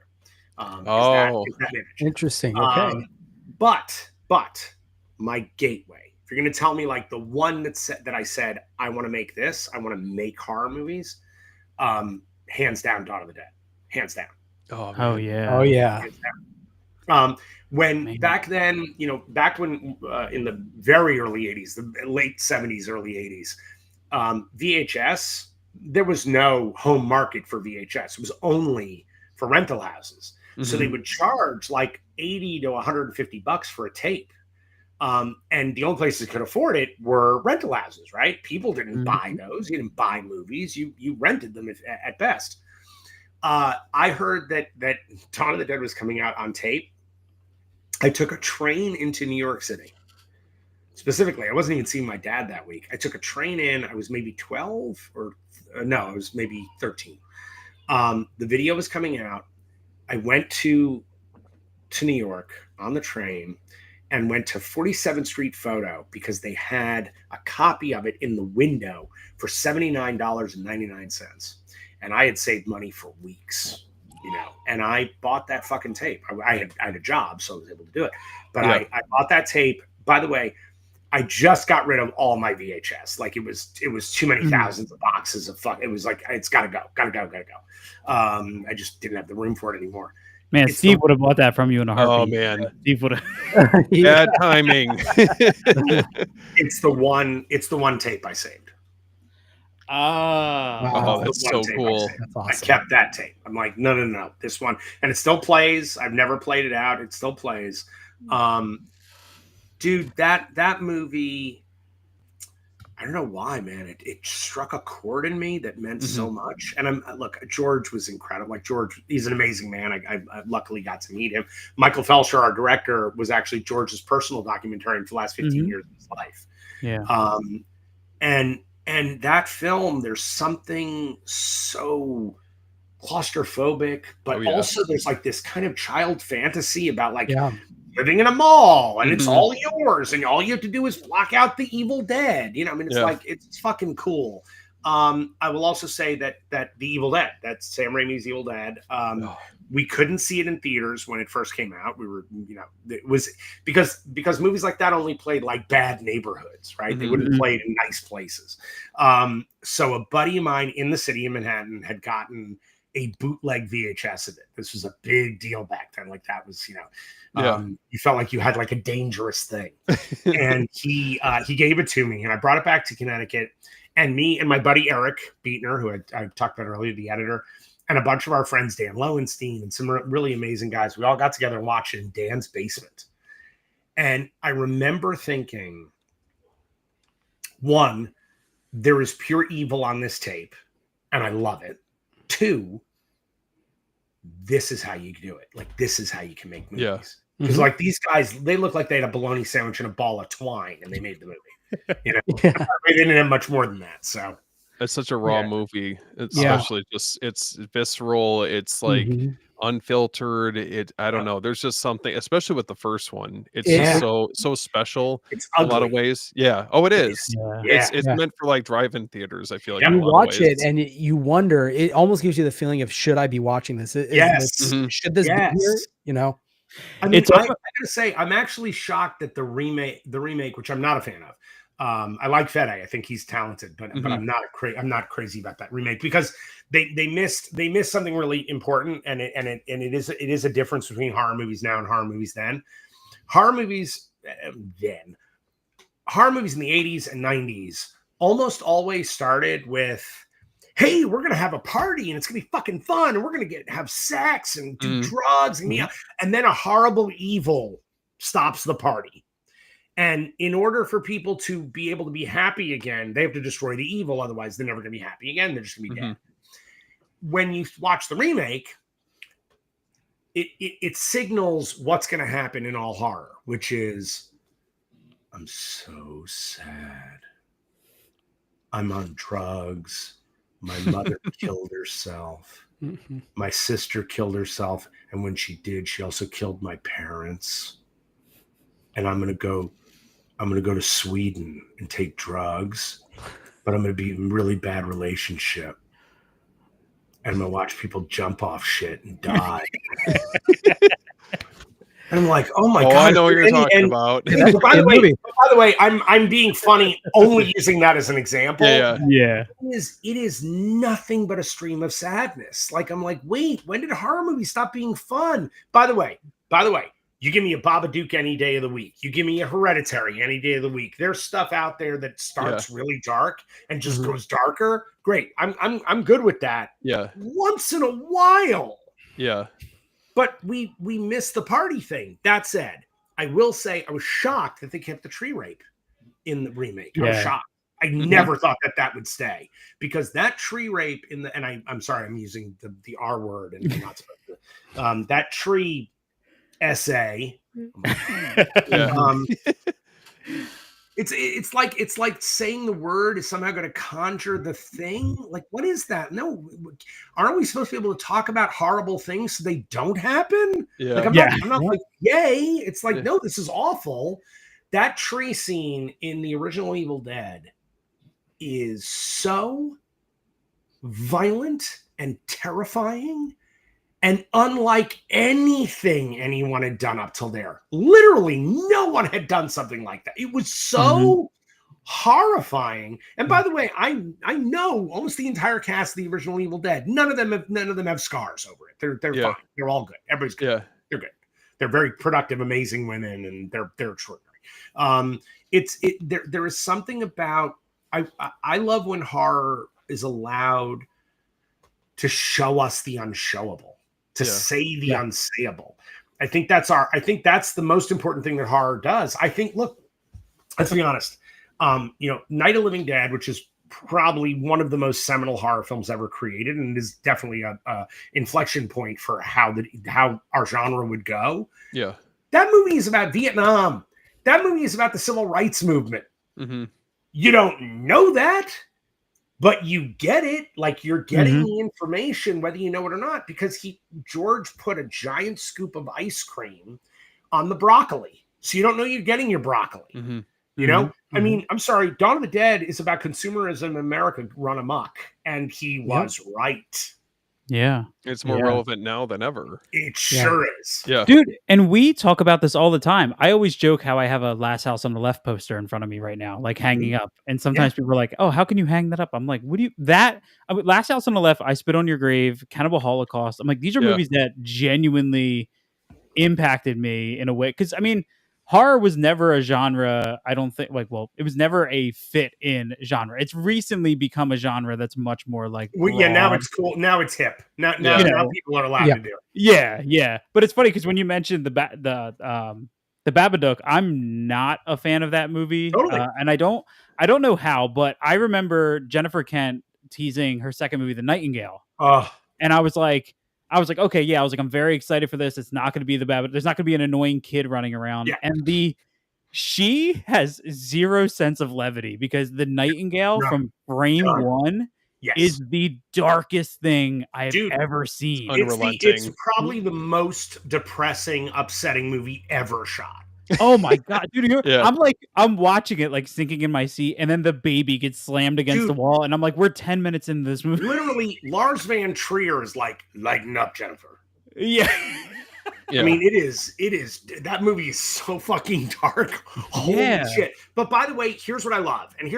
First off, what I love about The Nightingale is that the fact that a woman made that movie is such like a kind of fuck you to people who say that women can't make that kind of, like, that they won't go that dark, that they won't be that violent. I mean, she fucking murders a baby on screen right in her first act of the movie. Yeah. Right. Yeah. That is so not what we expect women to do, right? It's like this taboo thing, and she's like, "Fuck you, I'm doing it." I love that movie can exist. By the way, I totally understand somebody going, "I never want to have that experience again. Like, that was horrible. Don't do that to me. I hated it." I totally respect that. But for me, I mean, I love the movie and I love her films. But what I loved about that movie was purely that it got to get made. Yeah. Like, there's too much of same. By the way, you're literally talking to the guy who said that while making Jason Goes to Hell. Yeah. It was like, oh my God, are we going to do the same fucking movie, or are we going to do something different? Did you have that pushes the envelope, you know, for the genre? Yeah. Yes. I feel like the most recent time I had that response was when I saw The Substance in theaters. That was the last time I was like, holy fucking shit. Like, this exists in 2025. Like, somebody gave money to this. Like, and by the way, I tried to hire Coralie actually right before that movie happened. I tried to hire her for our film Fat Camp Massacre. And she said to me, she's like, "I love it, but I'm only doing stuff that I write." And I was like, I totally respect that. Yeah. She's amazing. We were on tour together when I was, again, with Secret Santa, with her first film, Revenge. Have you guys seen Revenge? Oh, yeah. Oh, yeah. Iconic. I mean, like, anybody who talks about The Substance, I'm like, yeah, great. Have you seen Revenge? Yeah. Because holy fuck. Oh my God, that first time I put on Revenge, the moment you have the opening shot and then it zooms out of the glasses, I was like, "Oh, I'm fucking in. Here we go." Yeah. This is it. What a tour de force for cinematography! Like, oh my God, there's not a bad looking shot in that film. It is gorgeous. The performances are insane, and it is. I mean, for my money, it's what happens when a woman directs I Spit on Your Grave. Yeah. Yeah. And I'm like, this is, look, I think she's fucking amazing. It's very funny because I really like The Substance, but I did feel it was like a little pedestrian. I was like, meh, I expect more from her. Like, she's better than that. And again, I love The Substance, and I love that somebody got to do that third act in a film that hit American viewers. That's insane. Yeah. It's so good. I'm like, oh my God. She was like, "Hey, Cronenberg, hold my beer." Yeah. It's insane. It's insane. You know, and God bless her. To have like a body horror get that type of reception and it be more accessible to so many different people. Like, that's what I was surprised about, was the reception it was getting. It's like, yeah, this is a great movie within our circle, but to see all these people that were checking it out and people that are generally not into horror like that was awesome to see. Absolutely. Well, yeah, absolutely. Like Chris, you had said last time when you went and saw the movie, you know, the crowd that was with you. Oh, dude, so it was me and my wife. It was opening night. I had, to my left, there was like 3 young guys, and then it was my wife, me, and then the couple next to me. Each of them were like 65 years old, and I was like, I have never. And all of us had the same experience. Right? Like, we were all. I remember looking at the people next to me, just being like, "What is?" And then they're having fun down there. I'm like, this is the most mixed crowd I've ever been in my life. To be in a theater where literally teenage girls are like excited about a body horror movie. I mean, dude, I sat in a theater alone watching Videodrome. Nobody else was in that theater. It was just me. You know, Cronenberg's early stuff, even Scanners, which was a hit. Never see kids in that movie. You never see a teenage girl going like, "I can't wait till his head explodes." No one did that. Now, look, when I made Jason Goes to Hell, horror was seen like porn. Yeah, we were not respected at all. And when Sean started making porn, he did make porn. Sean actually started by making porn. He did, he did. And then a kids movie. Yeah, he discovered Marilyn Chambers, who went to my high school. Not trying to brag. And my best friend growing up, Noel Cunningham, Sean's son, played Marilyn's love child in that movie because he was a baby and Sean knew he could work cheap. But when Sean started making Last House on the Left, or even Friday the 13th, right after his numerous failures at trying to rip off the Bad News Bears, he was looked at like a pornographer. He really was. Mm-hmm. And he was making horror. So it's only in like the last decade where people see this as a cash grab, right? Which, by the way, it always was. Horror is the thing. Horror made movies. That's it. Mm-hmm. The first movies are all horror films. And the movies that built studios are horror films. They don't say Universal's bunnies. It's Universal horror. It's Universal's monsters. Mm-hmm. That's what built Universal, the studio. There's only one studio that was built by dwarves, and that's Disney. The rest of it was built out of RKO Studios. Was nothing but Val Lewton movies. It was Curse of the Cat People, I Walk with a Zombie, all of these amazing films, and it's what built our industry. And we still treat it like we were treating it like the redheaded stepchild. Mm-hmm. Fuck that. Yeah. And I will say, look, the Blumhouses of the world. Here we go. Yeah. Wait. But this is important. It really is. Look, what they're doing in Blumhouse, good for them. Mm-hmm. Good for them. Like, I'm sorry. Did it make money? Is it horror? Okay. Is it horror adjacent? Okay. Look, for every time that Blumhouse puts out some neutered PG-13 movie where we're all rolling our eyes, oh, look, a killer swimming pool. Oh, my God. For every one of those, they have made a Freaky. Yeah. And you watch Freaky and go, wow, like, this takes balls. Yeah. And this is hardcore. Like, that movie is hardcore. Mm-hmm. I don't know many of the Friday 13th movies that are as like, oh, shit, as that movie. And it's progressive. It's interesting. It's got great performances, well-directed, good music. I'm sorry, great. Like, fuck yeah, dude. So look, the Blumhouses of the world and James Wan and some of these guys have suddenly made horror okay for all of us to enjoy and like have made it acceptable. But by the way, much like I said earlier about being egalitarian with filmmaking, suddenly everybody thinks they can make a horror movie, and they all try. And suddenly we've got a dearth of movies out there that you go, really? There's a lot of stuff out there that I think is being made by people who don't give a shit about horror films. They give a shit about money. They want to make money. By the way, I'm not an idiot. It's a business. You got to make money. That said, hire people who know what the fuck they're doing. 100%. And you get a great movie that I promise you will make you more money. Look, the Terrifier thing, right? So everybody's lost their minds, right? And oh my God, it's making all this money. Fuck yeah. By the way, am I a fan? No, I'm not. I'm not. Because here's the problem. Those movies almost started out at the gate being about the villain, not about the heroes. And if you go back to the origins of all of the franchises that everybody's obsessed with that they won't let die, Halloween, Friday the 13th, Nightmare on Elm Street, Texas Chainsaw, look at the first two movies of each one of those franchises. I mean, Nightmare has a tough time on that one. But look at the first couple of movies and you go, no, those are scary fucking movies. They were scary. Yeah. We were afraid, right? Because here's the thing. Nobody roots for the shark in Jaws. No one. Because Jaws is the monster. You care about the people on the boat. Yeah. The minute you stop caring about the leads and all you want to see is how gruesome the next murder is going to be. Or like the body count. Right. Yep. By the way, that's not a horror movie anymore. Sorry, guys. Now you're on a roller coaster. You're on an amusement park ride that's just about you going, woo! That's all it's about. Because you just want to see like, oh, is he going to tear her head off at the jaw? Yeah. Yeah. Stop. Make the movies about good characters and you end up with something that's actually frightening because we're in the van with those kids in Texas Chainsaw. We are. We're in that van.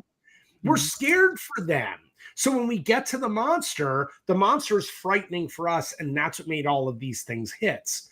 Now, by the way, on the Terrifier thing, God bless them. Fuck yeah. I love that those movies exist. They don't have to be made for me. I'm cool with that. I'm cool with that. I didn't like most of the torture porn stuff that came out. I was just about to say, Saw franchise, I feel like it's not. I mean, there's definitely a big difference between Nightmare on Elm Street and a franchise like that, where you're just, it's like Carnage candy that you're looking at. Yeah. I mean, look, Saw for me is almost a reaction to Final Destination. Right? Yeah. What's the next Rube Goldbergian death we're going to watch? And by the way, fuck yeah. Like, again, whether I like or dislike any of these films doesn't matter. It all helps.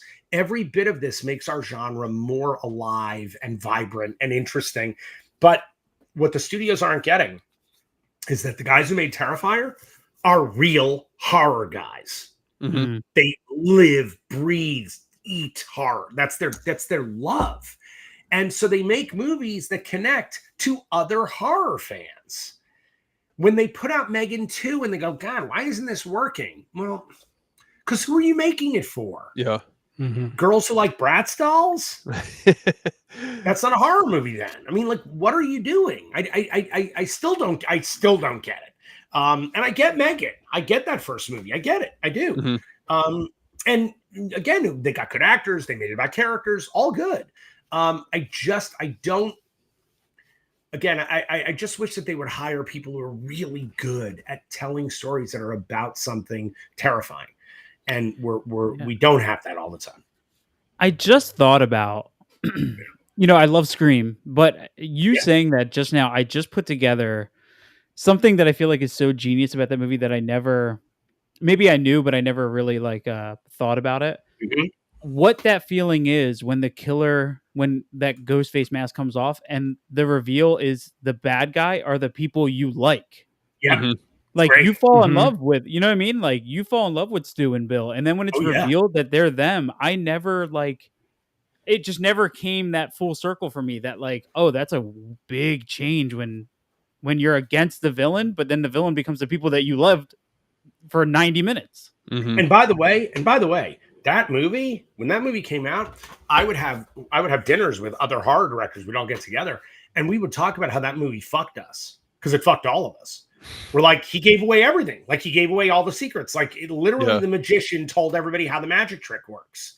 And suddenly we were all scrambling to go how do we make horror? They know all of our gags. Like they know it. We've told them. You can't say, I'll be right back in a movie. You can't do it anymore. Like you can't unless you're being ironic about it. Like there's so many. It's sort of like when Stanley Kubrick made The Shining. He literally ruined blood. He ruined it. Because how are we gonna do bigger than that? You can't. Yeah. You just can't. He hit the mother load. So there are these moments where our genre has to level up and we have to do something more interesting. And by the way, I think if it's from gore and kills, you're missing the point. I still think that, people are watching Jaws to this day. They're going to theaters. They're going to drive-ins. They're watching this thing on lakes with giant screens so they can be in the water while they're watching it. It's fucking crazy. And I love it. It's one of the best movies ever made. But they're watching that movie. They're still screaming. They're still jumping. They're still having an emotional response.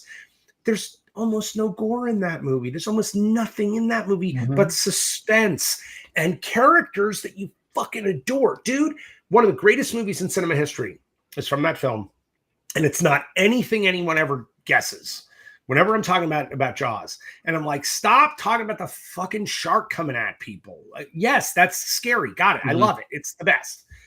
The best scene in that movie is when Chief Brody is left alone at the dinner table with his youngest son. Oh, yeah. And his son is mimicking him. And his wife is watching and she's getting tears in her eyes. And you see this man look at his son. The two of them have this incredible sense of humor. And then he says, give us a kiss. Why? Because I need it. I'm sorry. I got chills. Yeah. Guess what? Yeah. I will walk into hell with Chief Brody from that point forward. I will do anything that man needs me to do with him to be in that boat with him to get that fucking shark so it doesn't hurt that kid. That's what storytelling is about. It's not about the fucking gore. It's not look, the thing about Jason Goes to Hell, and I'm actually bringing us back to the movie. The thing about that film was that by taking Jason away from the woods, the camp, the hockey mask. Yes, was I upsetting the apple cart? Fuck yeah, I was. Did I also introduce you to a bunch of adult characters, not children? I wasn't. Like these are people who have lives and jobs and a society that they live in. And there has been a fucking serial killer who's killed over 100 people in that area, and no cop ever did anything about it. I'm sorry, you go past 5 people, the feds come in. It's a serial killer. The feds are going to be there, right? And I just kept sitting there as a kid going. By the time we got to part 3, I'm like, where's the police? Where are the cops? I mean, it's New Jersey. It's not Mars, right? And I wanted to tell the story. Look, the first movie, the original Friday the 13th, before all the Jason stuff happened, the first Friday the 13th is about a mother who lost her son. Okay. Jason Goes to Hell, which was supposed to be the final Friday. It's how we advertised it. It's what we all believed. Jason Goes to Hell was supposed to be about a father who finds his daughter. That's why it was constructed that way. That's what I wanted to do. And it was also a movie that was supposed to, one, give you some fucking explanation about how all this bullshit happened. And 2, I wanted you to care about the heroes. Not just the goddamn villain. And look, you don't hear a lot of people talking about specific characters other than Tommy Jarvis in any of the other Friday the 13th movies, right? Every time somebody brings up Jason Goes to Hell, the first thing that I hear is, oh, that Creighton Duke was badass. Well, guys, he's Quint from Jaws. And he was built that way. He literally says, for 500 grand, I'll get you the machete, the mask, the whole damn thing. That's what he says. It's literally a quote from Jaws. It's exactly what Quint says. So we were trying to lead our audience to something that gave them a little more fiber in their diet, but also turn it back into a horror movie. I didn't want you to know who the villain was. By the way, it's so funny. People always tell me like, oh, it's a ripoff of The Hidden. I had not seen The Hidden when I wrote the story for this movie. I had not seen the movie, right? You know what I had seen? The Thing. And it scared the fuck out of me. And I love that movie, and it's a perfect horror film. And Jason Goes to Hell owes more to The Thing than owes to anything else, because I went, no, I want a movie of who goes there. I want to go like, where the fuck is Jason? The paranoia. Who's Jason? Right. I wanted to tap into something human. And look, by the way, I gave everybody the Looney Tunes, effects that everybody wants. Like I love that shit. Right. So split girl up the middle. Sorry. I love that, like, people go, well, but there's the head in X. That's pretty awesome. The sleeping bag kill is amazing. Yeah. Okay. Split girl up the middle.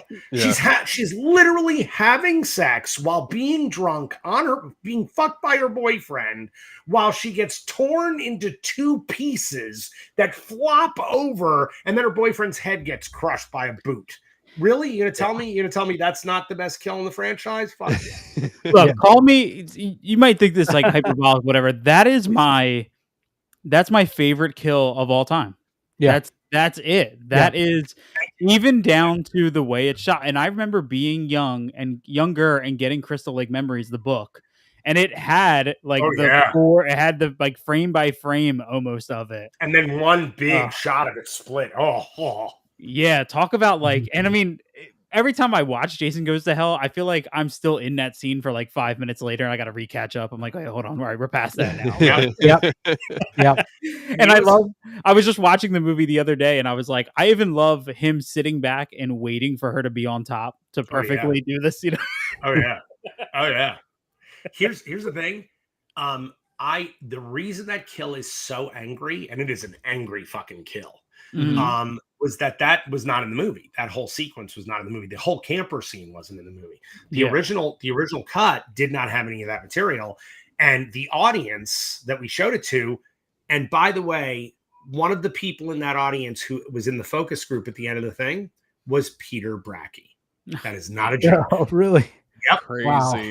And he was one of the people who wrote on his card, I want to see more campers getting killed by Crystal Lake. He literally wrote that. I have the comment. Okay. And he was 20, I think. 20 or 21. He was at USC. And we showed it at USC. We were at a theater right by USC.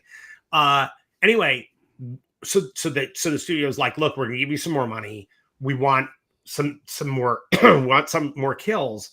They said, come up with something that is so fucking gross and over the top that we have to cut it. I was like, what? They said, taken aback. They said, we want something amazing that we can't show in theaters. I was like, but why? They said, trust us. I was like, okay, all right. So I went off to write the thing, but I was pissed because immediately Sean Cunningham was like, see, I told you need sex equals death. And I was like, fuck you, dude. I'm not putting in sex equals death into my movie. I don't agree with you. I think you're fucking wrong. I said, I hate when movies do that. I said, but you know what I will do? I'll do unsafe sex equals death.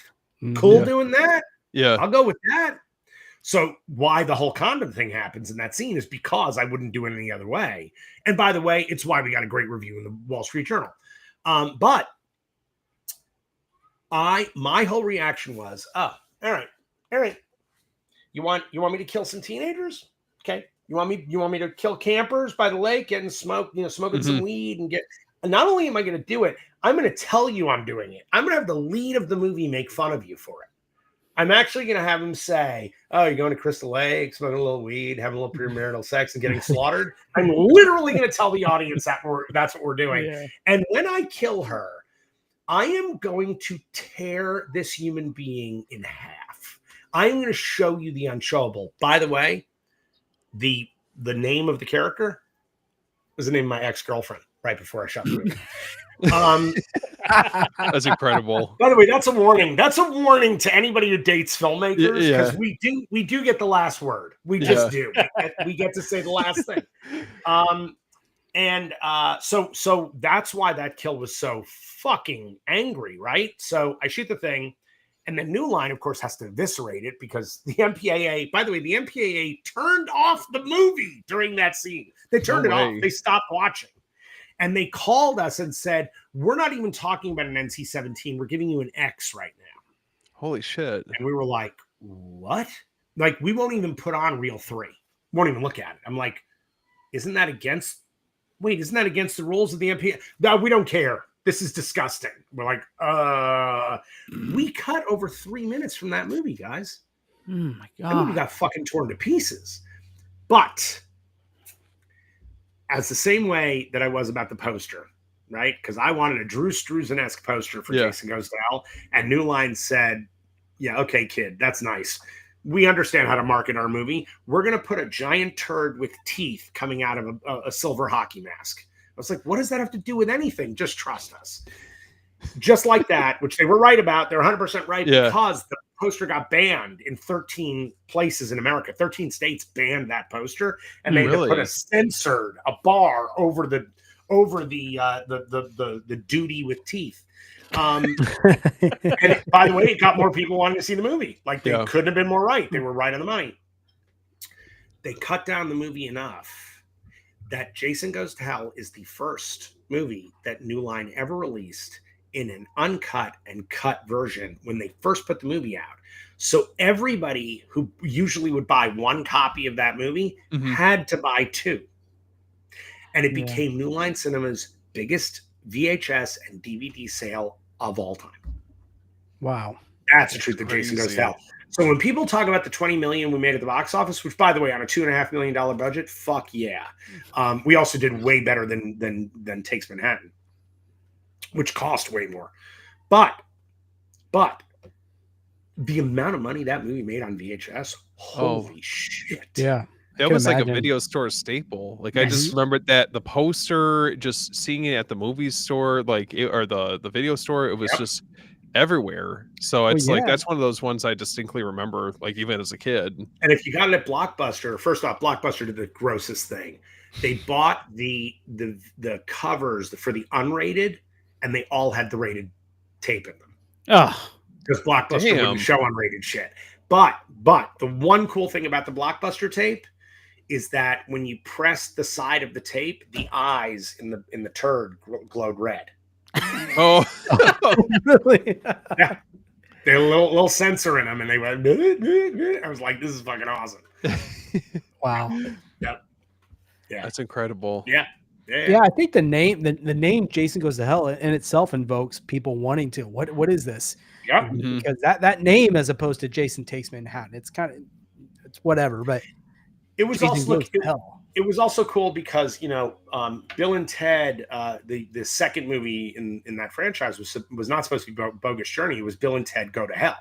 That was the original title, and the studio totally wussed out. Like, I still think they fucked themselves with that title, because the second movie is a really good movie, but it didn't make as much money as the first, and I think a lot of it had to do with that they wussed out about how to sell the thing. Yeah. New Line was all in, man. Look, here's the thing. When you make a movie for the house that Freddie built, these guys know how to do this. Like, they just get it. And they jumped on that title. They loved it. They freaking loved it. By the way, the original title of the movie, in-house, was Friday the 13th Part 9, The Heart of Darkness. Oh. Which is why the documentary is called Hearts of Darkness. And the reason it was called The Heart of Darkness, the reason, is an incredibly pretentious film school thing. Because I was a very pretentious film school student. I was 23 when I was making this movie. My hero, one of my heroes, is Orson Welles. And Orson Welles had left the Mercury Theater, the where he did his musicals and he did his Shakespeare plays in New York. He left that to go to Hollywood and make his first feature film, which was going to be an adaptation of Joseph Campbell's The Heart of Darkness. So since I was making a movie about a dark heart and I was 23 years old, just like Orson Welles was, that's why it was called Heart of Darkness. So so that is the silliest reason to name a movie, but it's why I did it. And I will also tell you, and it's an Easter egg that most people don't find in my movies, every film that I've made, someone has the surname Parker. And my brother has it in this movie, Officer Randy Parker. It is my nod to my favorite filmmaker, Alan Parker. Oh. Wow. Okay. It's in Clever. every. Yep. So there's Sheriff Landis. There's I try to throw in a bunch, but Parker has been consistent in everything every screenplay, everything I've ever written. Parker, a Parker exists, and I found a way in sort of like my own head to make all of them relatives. Yeah. So cool. You talk about nods and stuff, because obviously I think everyone knows the Necronomicon's in Jason Goes to Hell. Was that, and the dagger and stuff, was that just a nod, or did you in the kind of back of your mind, like, I would love to, like, let's see where this leads. Let's see if we can. Here's okay. So the shortest version of that story is that, look, I told you guys how much I loved Evil Dead as a kid, and it was several. And Evil Dead 2 was the first movie I had ever seen twice in a theater on the same day. I went to see the first matinee show of it in Manhattan. It was my sophomore year of college. Went to see it at noon. Went back to my dorm room. Told one of my best buds at college, a guy named John Jarrell, who's also written a lot of movies. I told him about the movie. He was like, "That sounds fucking awesome." He said, "We should go see it." I said, "Dude, I just saw it." He said, "I'll pay for your ticket." I said, "Fuck it, let's go." Yeah, why not? And I saw it a second time in a row on the same day. So I adore those movies. And I'm a huge Sam Raimi fan. And I anyway. So when I was coming up with Jason Goes to Hell, part of the thing that I wanted to do, I hated the timeline as a kid, because when you're there for the making of the original film, which has little to do with a guy named Jason, and the guy that you look to as like a creative father, which was Sean Cunningham at the time, when he's furious that Paramount wants to make a sequel, but they don't want to do what he wanted to do, which was he wanted to do, look, anything John Carpenter ever came up with, Sean was thrilled to rip off. So when John made Halloween, he wanted to tell tales of Halloween. He didn't want to tell Michael Myers movies, right? Akkad wanted Michael Myers movies, and I get why, and look what happened. Yeah. But John hated it. And it's why Halloween 3 is the only actual John Carpenter sequel to the original Halloween. It's the only one. My second favorite Halloween movie too. Yeah. My second favorite. Yep. Well done. And again, I know a lot of times people call Jason Goes to Hell the Halloween 3 of the franchise. And I'm happy to take it. But it's the one that John believed in. It's why the movie Halloween is playing on a television in Halloween 3. He's literally saying, this Michael Myers stuff is bullshit. I wanted to make these movies, scary tales about Halloween. So Sean wanted to tell stories of the unluckiest day in the year. By the way, want to hear something fucked up about that? Yeah.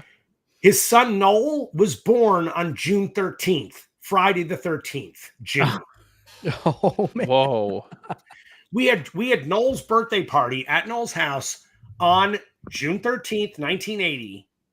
And we showed the movie before anybody could get it on tape. It was in theaters. We showed the movie to all our friends who were 11 at the time and scarred them for fucking life. By the way, Noel and I hid behind the couch for the ending, and we both jumped up and grabbed everybody on the couch when Ari jumps up and grabs Alice, and our friends, literally one kid peed himself. Actually, oh my god, it was the greatest prank I've ever pulled in my life. Anyway, so I hated that from Friday the 13th Part 1 to Friday the 13th Part 2, which, by the way, take place a couple of weeks apart, the opening, okay? That Jason Voorhees, a little boy, an 11-year-old corpse from the lake that jumped up at the end of the movie, that this kid gained 140 pounds of weight, learned how to read, because the only way you can find somebody is through the white pages back then. So he found where she lives. He learned how to drive, because I don't think Sackhead was walking through Crystal Lake to get to this woman's house. And he needed somewhere to put mom's head, right? Otherwise, he's just carrying a head with him, right? And he brought Alice's body back to the camp. So he had to have some way to transport it, right? So now he's a full-grown man. He's driving, he's reading, and he has an incredible sense of humor, because he doesn't just go into Alice's house and kill her. No. He hides her head in the fridge, and he hides and he waits. I can't wait till she opens the fridge. This is going to be hilarious. When I say it like that, you go, oh. Yeah, that's weird. Yeah. That doesn't make sense, because it doesn't fucking make sense. He's also got on a nice pair of boots and nice jeans. He looks he looks like he literally walked out of an Abercrombie and Fitch catalog. He's fantastic. But wait, by part 3, he gets the fucking hockey mask, and he's killed like 7 times, but somehow lives. In part 4, he finally gets the hatchet to the head. But by the way, people forget, Corey Feldman then took the machete and cut and cut and cut and cut and cut. That guy doesn't have a head anymore. There's no head anymore. Part 5, there is no Jason. There's a guy named Roy who dresses like Jason and has a picture of Jason Voorhees with full regalia in his wallet. What photographer took that picture? By part 6, we resurrect him. And by the way, part 6 is hands down my favorite of the franchise. I fucking adore part 6. And 6, 2, and then mine. That's my order. Okay. I love 6. But here's the problem with 6. He's still got a head. He's got a head. He didn't have a head anymore. Corey cut the fucking head off and chopped it into hamburger meat. Why is there still a head? Okay. Then he gets resurrected a la Frankenstein's monster, because Tommy McLaughlin loves the Universal Monsters and he's a fucking genius. Tommy is a good friend. He's amazing. By part 7, they're so out of ideas. They go, I don't know, let him fight Carrie. Put Carrie in the movie. By part 8, they're like, oh shit, man. Well, all right. oh, the worst city in the world. We'll make the baddest guy in the world go up against the baddest city in the world. Jason versus New York. We can't afford to go to New York. Okay, we'll go to Montreal. We can't afford more than a couple days in Montreal. Okay, he'll be on a boat from New Jersey to New York. That's a 3-minute ride. I would say he probably took the ferry from Newark, went over, Literally 20 minutes. 20 minutes. That's the ride. Okay. So when we get to Jason Goes to Hell, I went, okay, none of this makes sense. How do we make it make sense? How? Well, let's see. If Pamela would do anything to have her son back, if that's everything that she cares about, that's her whole world. Okay. Wouldn't she eventually look to the dark arts? Because she was nuts. I mean, the woman was clearly insane. Right? She can't read from the Necronomicon. Why wouldn't she read from the Book of the Dead? It can resurrect people. That's in there. By the way, there's not one Book of the Dead. I know that people are like, there's only one in the cabin in the fuck off. There's a lot of Necronomicons. Yeah. So wouldn't Pamela read from it? And now imagine that kid, that poor little boy, dead under years of sediment and muck and leaves and all of it at the bottom of Crystal Lake. And he looks up and all he can see is some light during the day and dark at night, but he's terrified. He's in this freezing cold, terrified, stuck there. And then he sees his mama by the side of the lake. And he starts to rise up. Oh my God, it's my mom. It's my mom. And then Alice cuts her fucking head off right in front of him. Well, shit. I'd be pretty pissed. I'd probably come to the surface of the lake and try to pull her down, which he does. But now he is now part of the Evil Dead lore. Well, here's the thing. If he's furious enough, if he's angry enough, if he is truly Hell's assassin, he can gain 140 pounds of body weight. He can read. He can learn how to drive a car. I buy all that shit now. Yeah. Now he's part of Evil Dead. Now he's, and by the way, for people who are like, well, he, a Deadite, the rules of a Deadite, I'm like, fuck yourself. He's a revenant. He's a revenant. Yeah. There you go. There you go. Problem solved. It's in the Book of the Dead. Go for it. It's part of Sam Raimi's lore. Okay. Yeah. And here's the other part. When I came up with all of this, I knew I couldn't say the Evil Dead because New Line didn't own it.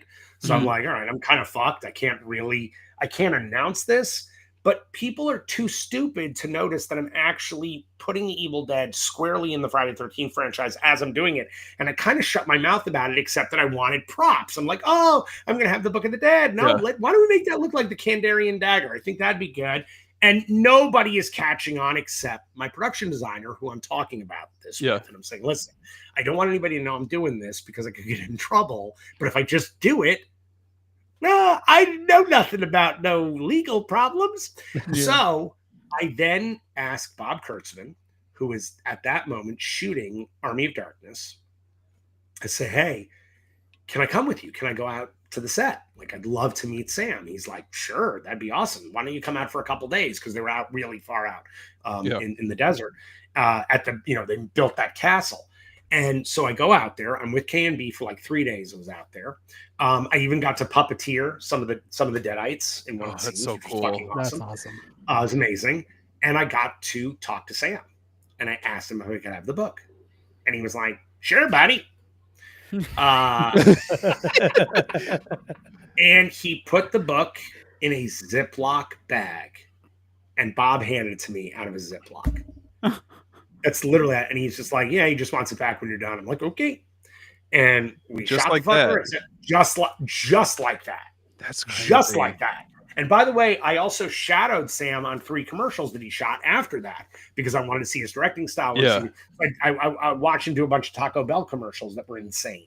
And so that's why Sam gave me the book, because he thought like what I came up with was cool. Like it was fun. And he's a fanboy like the rest of us. Like he loves this shit. Right. So suddenly he was part of the Friday the 13th franchise. He was all in. I don't understand people who react negatively to this. I don't get it.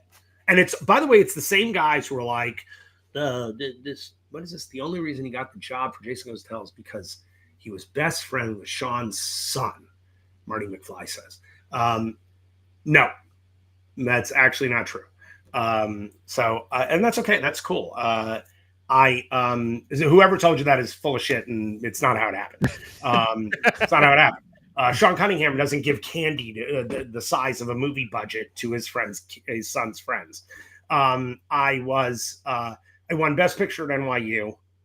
I set up a motion picture that made Sean an insane amount of money at Disney, and I was a really good filmmaker, and I knew how to write. So that's why I got the job. I worked for Sean for a couple of years before I got the job, and I made him a ton of money. So Marty, that's why. So, but again, I know that story floats out there that somehow I'm like a weird Nepo baby who wasn't born into Sean's family, but somehow I'm a Nepo baby. But that's not actually what happened. So, and by the way, if you hate the movie, that's cool. I get it. That's all good. No movie is made for everybody. So that's awesome. That said, I don't understand the guys who are pissed about the hockey mask, but they're furious that I brought the Evil Dead franchise in when they get, Jason Goes to Hell is a steaming pile of shit. Awesome. Since when does Jason have a sister? When did he start body hopping? Who the hell is Creighton Douche? We've never even heard of this guy. Okay, cool. Awesome. Man, Marty McFly. Man, Marty. Yeah. I came back from the future with an attitude. Yeah, no, Marty's a little got an axe to grind. And by the way, listen, Marty, I get it, man. You don't dig it. That's cool. Like, that's fine. That's awesome. I would love to see where you work and what you do, because I'd love to come and criticize it. That'd be awesome. I would really dig doing that. So let me know, and I'll come and hang out at your work and watch you, and I'll critique your stuff. Yes. I have to ask, so were you like kind of surprised like Sam Raimi was so like kind of blasé about having access to the Necronomicon, or like I mean, was that the reaction you were expecting with it? No, I was not expecting it. Sam's cool. Yeah. He grew up, him and Bruce Campbell are from Royal Oak, so it's like not even 20 minutes from where I live. So I think that's like why I always have that affinity for the Evil Dead films as a result. But I'd always wondered that. It's just it's cool that it's built out the lore so much more with that.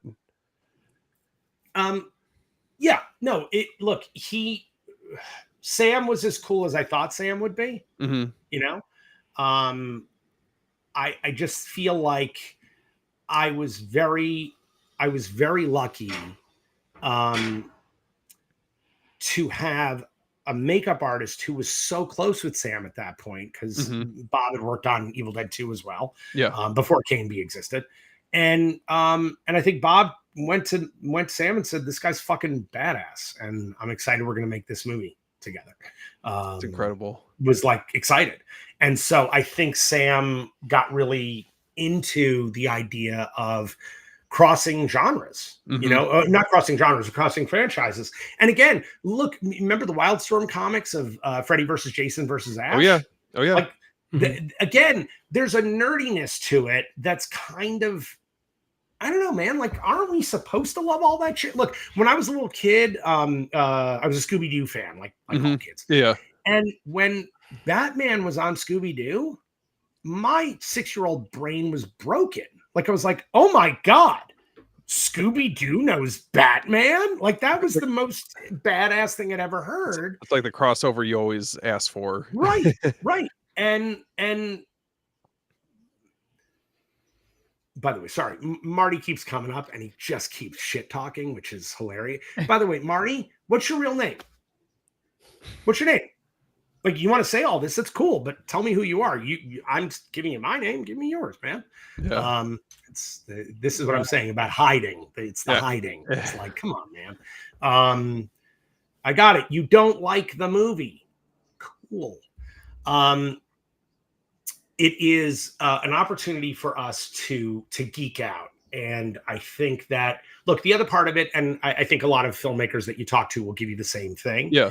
Is there is a certain amount of we have to give nods to the people that came before us. Absolutely. You know, so I never have a problem saying, oh yeah, you know, I'm honoring John Carpenter in that moment. Like I'm doing Mm-hmm. in Secret Santa, there was literally a line lifted from the thing. It's the exact line, and it's there to show my love. Now, by the way, there was someone who was like, "Oh, you know, he's stealing from." I'm like, "I'm not stealing, you imbecile. I know what I'm doing. It's not like I went, oh, no one will notice that I use this line. It's one of the most iconic lines from the movie. I'm doing it to show that I love, Of course, Carpenter, that I love his work, and that none of us get here on our own. Like we all have influences and people that make us, I think, better at our jobs." Yeah, absolutely. it's funny you say that because we were talking about Eli Roth's Master or not Master Horror, I'm sorry, his oh my god, History of Horror podcast. And he had I think it was Eli Roth was on. He was saying how it actually took him years to look back at Cabin Fever to realize how much he was like ripping off Texas Chainsaw Massacre. Sure. He's like you just don't realize like how much you bring into that. And it's Mm-hmm. and I mean imitation is the sincerest form of flattery. 100%.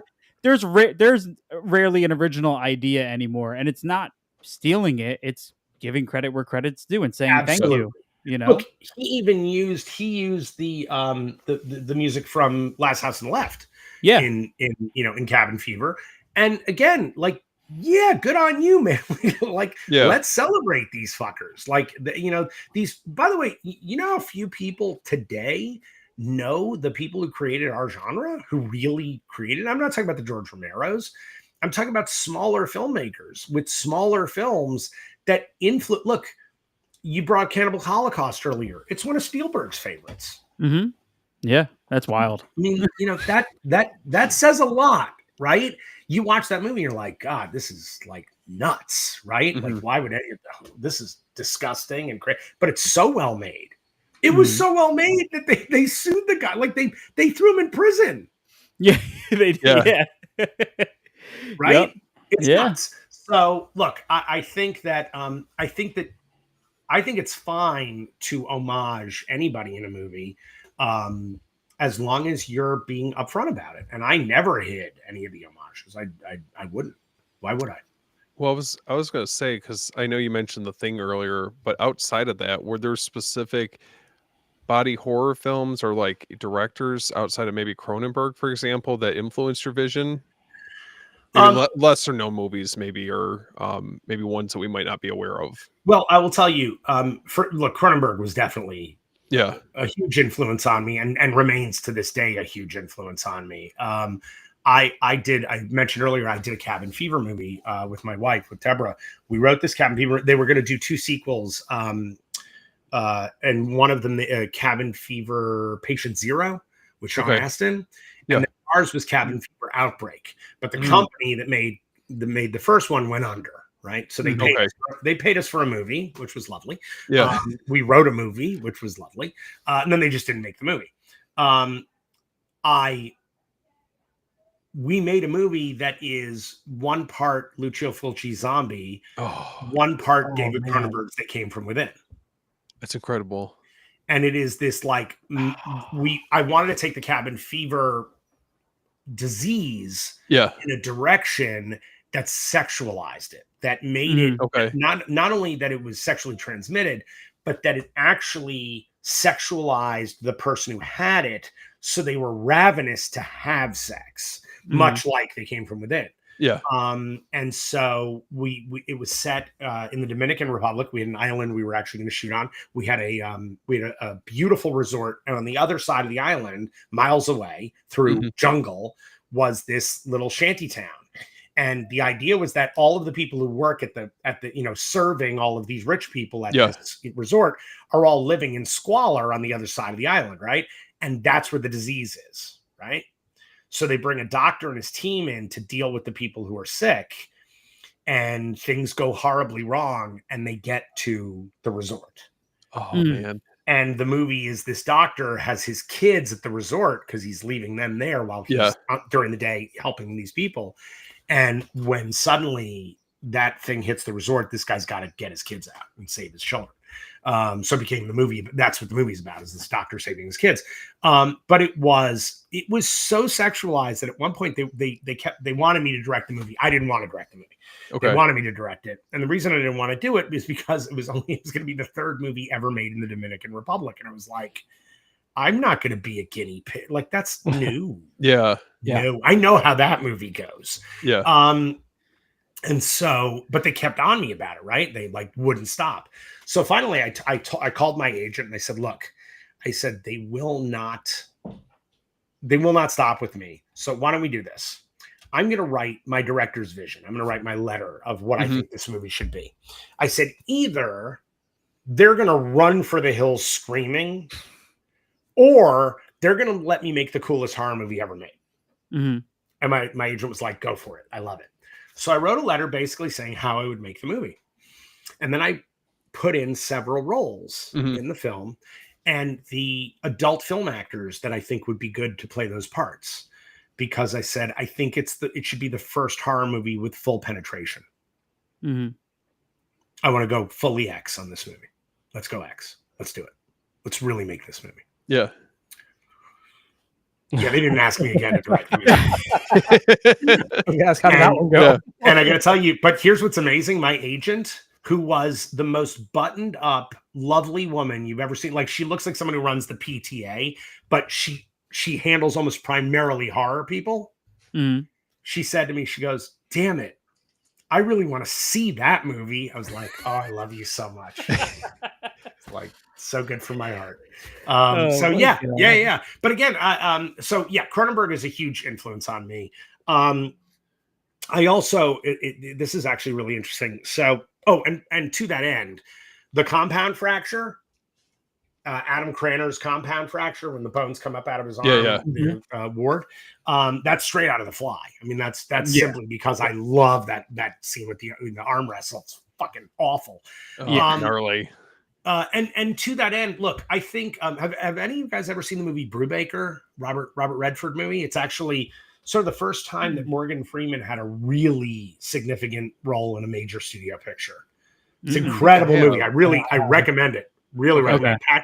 Pat Conroy wrote the book, and it's a true story of a warden in a southern prison, and he went into the prison as a prisoner. He faked it. He faked being a prisoner to actually see how the prison handled their prisoners. And midway through the movie, he reveals, I'm the actual warden, dumbasses, to these guys who are hurting these prisoners, who are being horrible. Anyway, there's a scene in the movie where David Keith, not Keith David, but David Keith, the white one, he gets this piece of wood, like a huge splinter, but it goes into his palm.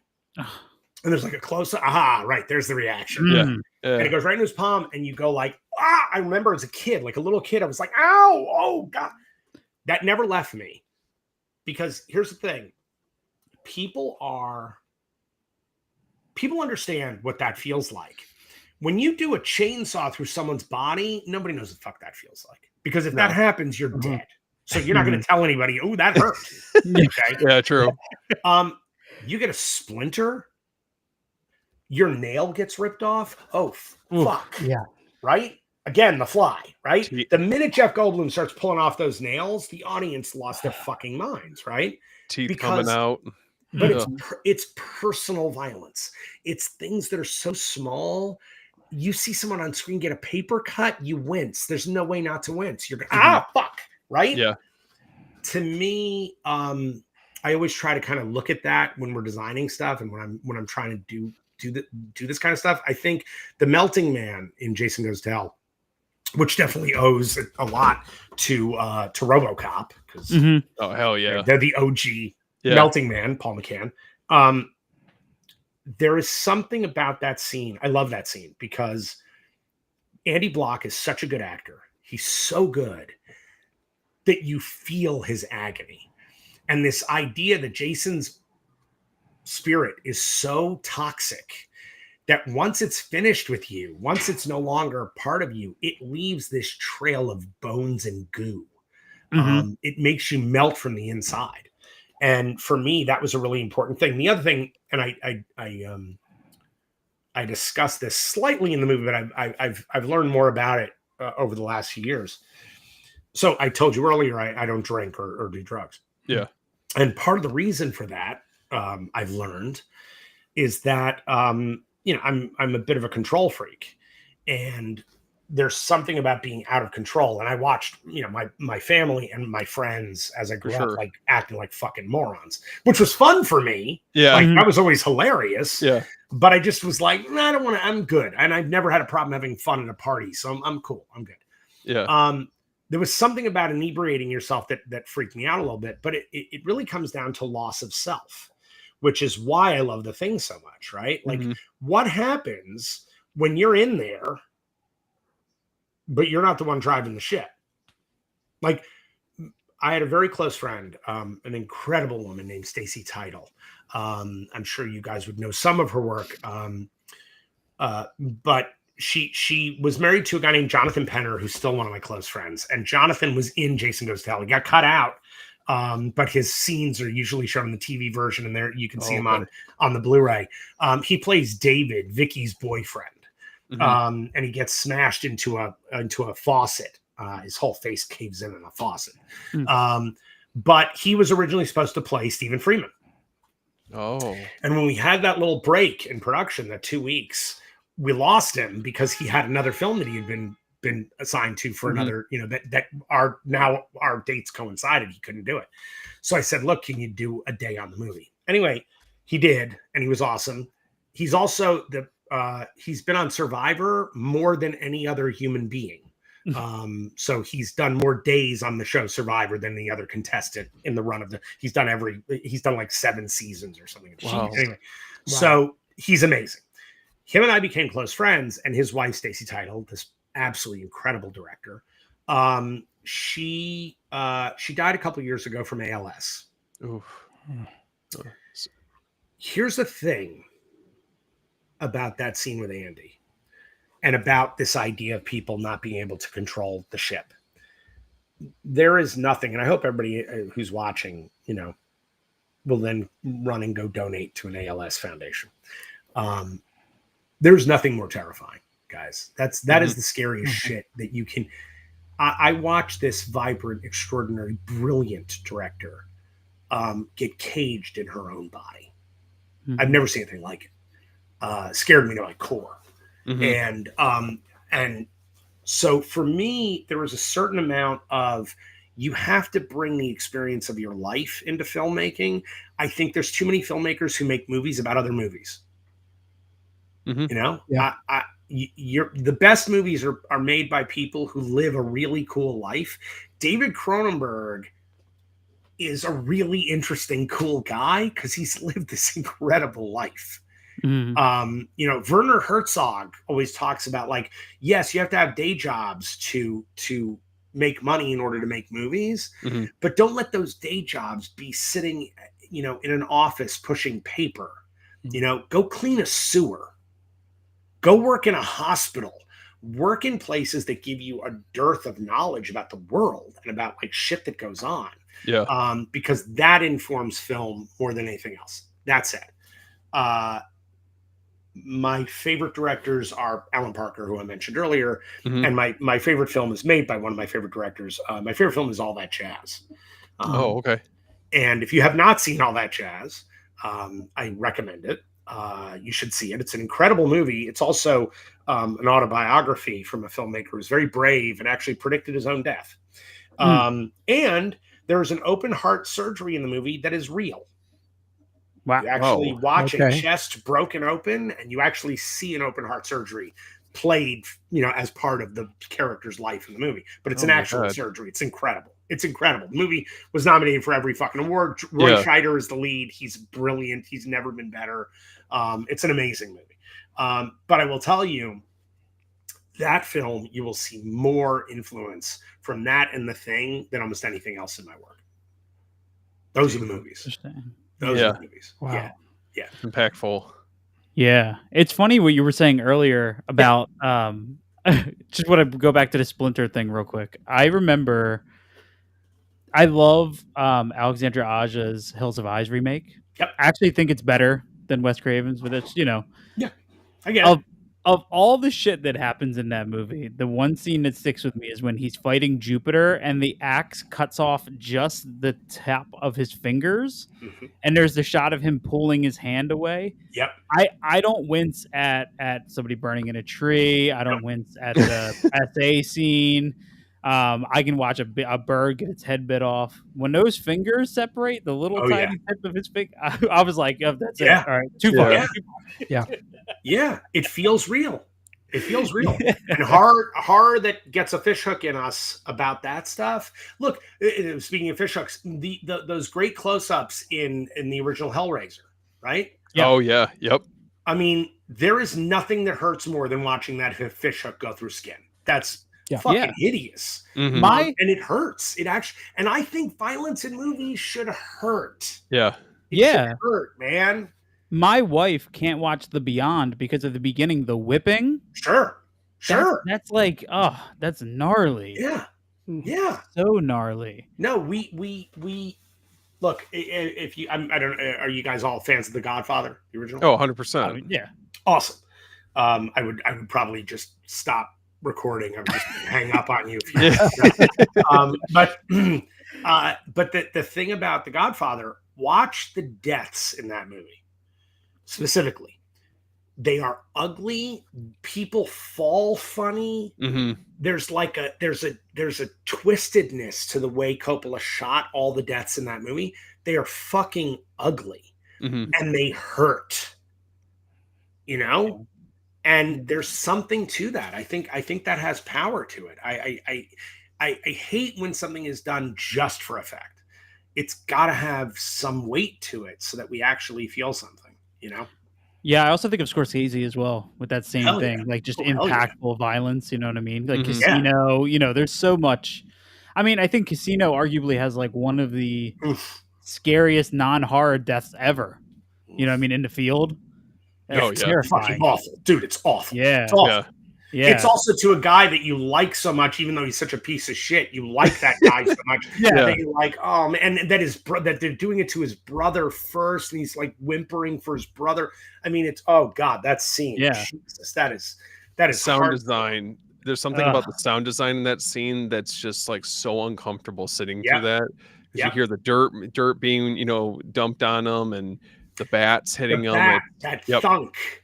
It sounds like it's really hitting someone in the fucking head. It's awful. Yeah. I want to ask something a little bit more technical about Jason Goes to Hell. Did you? So one thing I noticed in your commentary was talking about bringing like an artistic value of filmmaker like style to the Friday 13th franchise. Sure. Are you, and specifically when you were talking about the beginning, like during the opening credits, are you a storyboarder or are you a more like in the moment figure out like how do you approach working with your DP and shooting it, like those beginning scenes in the I guess it's like a mortuary, like I don't know what the technical the morgue. It's the morgue. It's the FBI morgue in Youngstown, Ohio.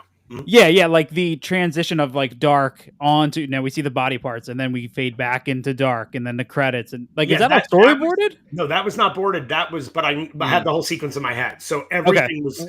I knew exactly how that was going to go, and my DP Bill Dill, who is still very close friend, and he's an amazing cinematographer. Bill and we went through every one of those transitions. You know, I mean, look.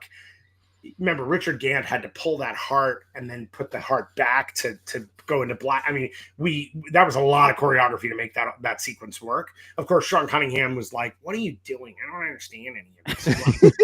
I'm like, "I'm sorry, it's artistic. I'm sorry. Forgive me." He's like establishing shot, close up, establishing. He literally would look at me every couple of days and just go, "Fucking film school." He was a delight.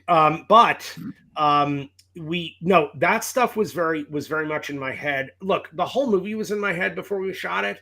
I will tell you, the ending sequence was boarded, and it was boarded by this incredible guy named Jeffrey Lynch, who actually was a director for The Simpsons at the time.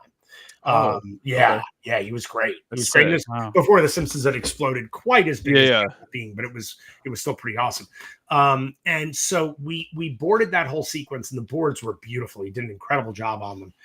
But look, I think sometimes storyboards end up locking a filmmaker into an idea rather than being open to what happens in the moment. I will tell you, Jason Goes to Hell is the only Friday the 13th movie where there was weeks of rehearsal with my actors before we shot a frame of film. Because I think that I think if you care about your movie, the colors we paint with are the actors' performances. If you don't understand those colors, you're fucked. I just feel like you're lost. And so for me, I always work my cast a lot before we go to set. One, it makes everything go quicker because everybody's on the same page, ready to rock. But two, you learn shit. I mean, for example, you know, you think I'm funny? What am I, a fucking clown in Goodfellas? Oh yeah. That came out of rehearsal. Yeah. That, you know, that every word of it was written down. It wasn't in the moment, the improv. That's bullshit. That's not the way Marty works. It was worked on and rehearsed with improv. And then they went, oh, this is fucking great. And they started writing out what Pesci was doing.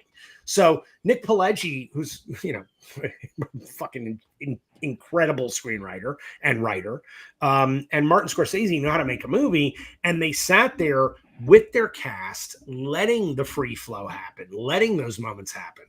When it comes to the cinematography of it, look, I don't want my DP to be surprised by something. Like, I'm not going to do something that makes him go, oh, fuck, that's going to take an hour to turn the lights around.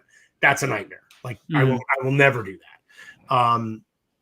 But you have to have a DP who is willing to improv with you a little bit, because you might end up finding shit that's really exciting in the moment. And you can't be so rigid about, well, it's not on the boards. Fuck the boards. By the way, good to have the boards to start with. I'm not saying, listen, storyboards are incredibly powerful, but they can't lock you in, because if you get locked in, you're making a comic book. You're not making a movie. Because the other shot I go to too is the tent scene again. When it cuts to the shot of the actual split, and then the camera comes in on his face, and I'm like, oh my god, because I'm a visual. Like I'll pay attention to everything, but I love watching how the camera moves. How is it panning? How's the editing? You know, flowing together. How's everything?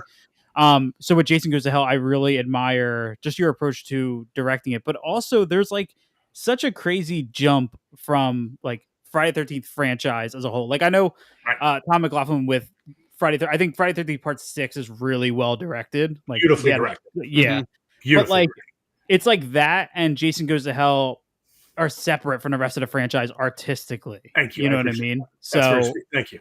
I just had to, you know, because I think like Marcus Nispel also brought a certain artistic style to the remake as well.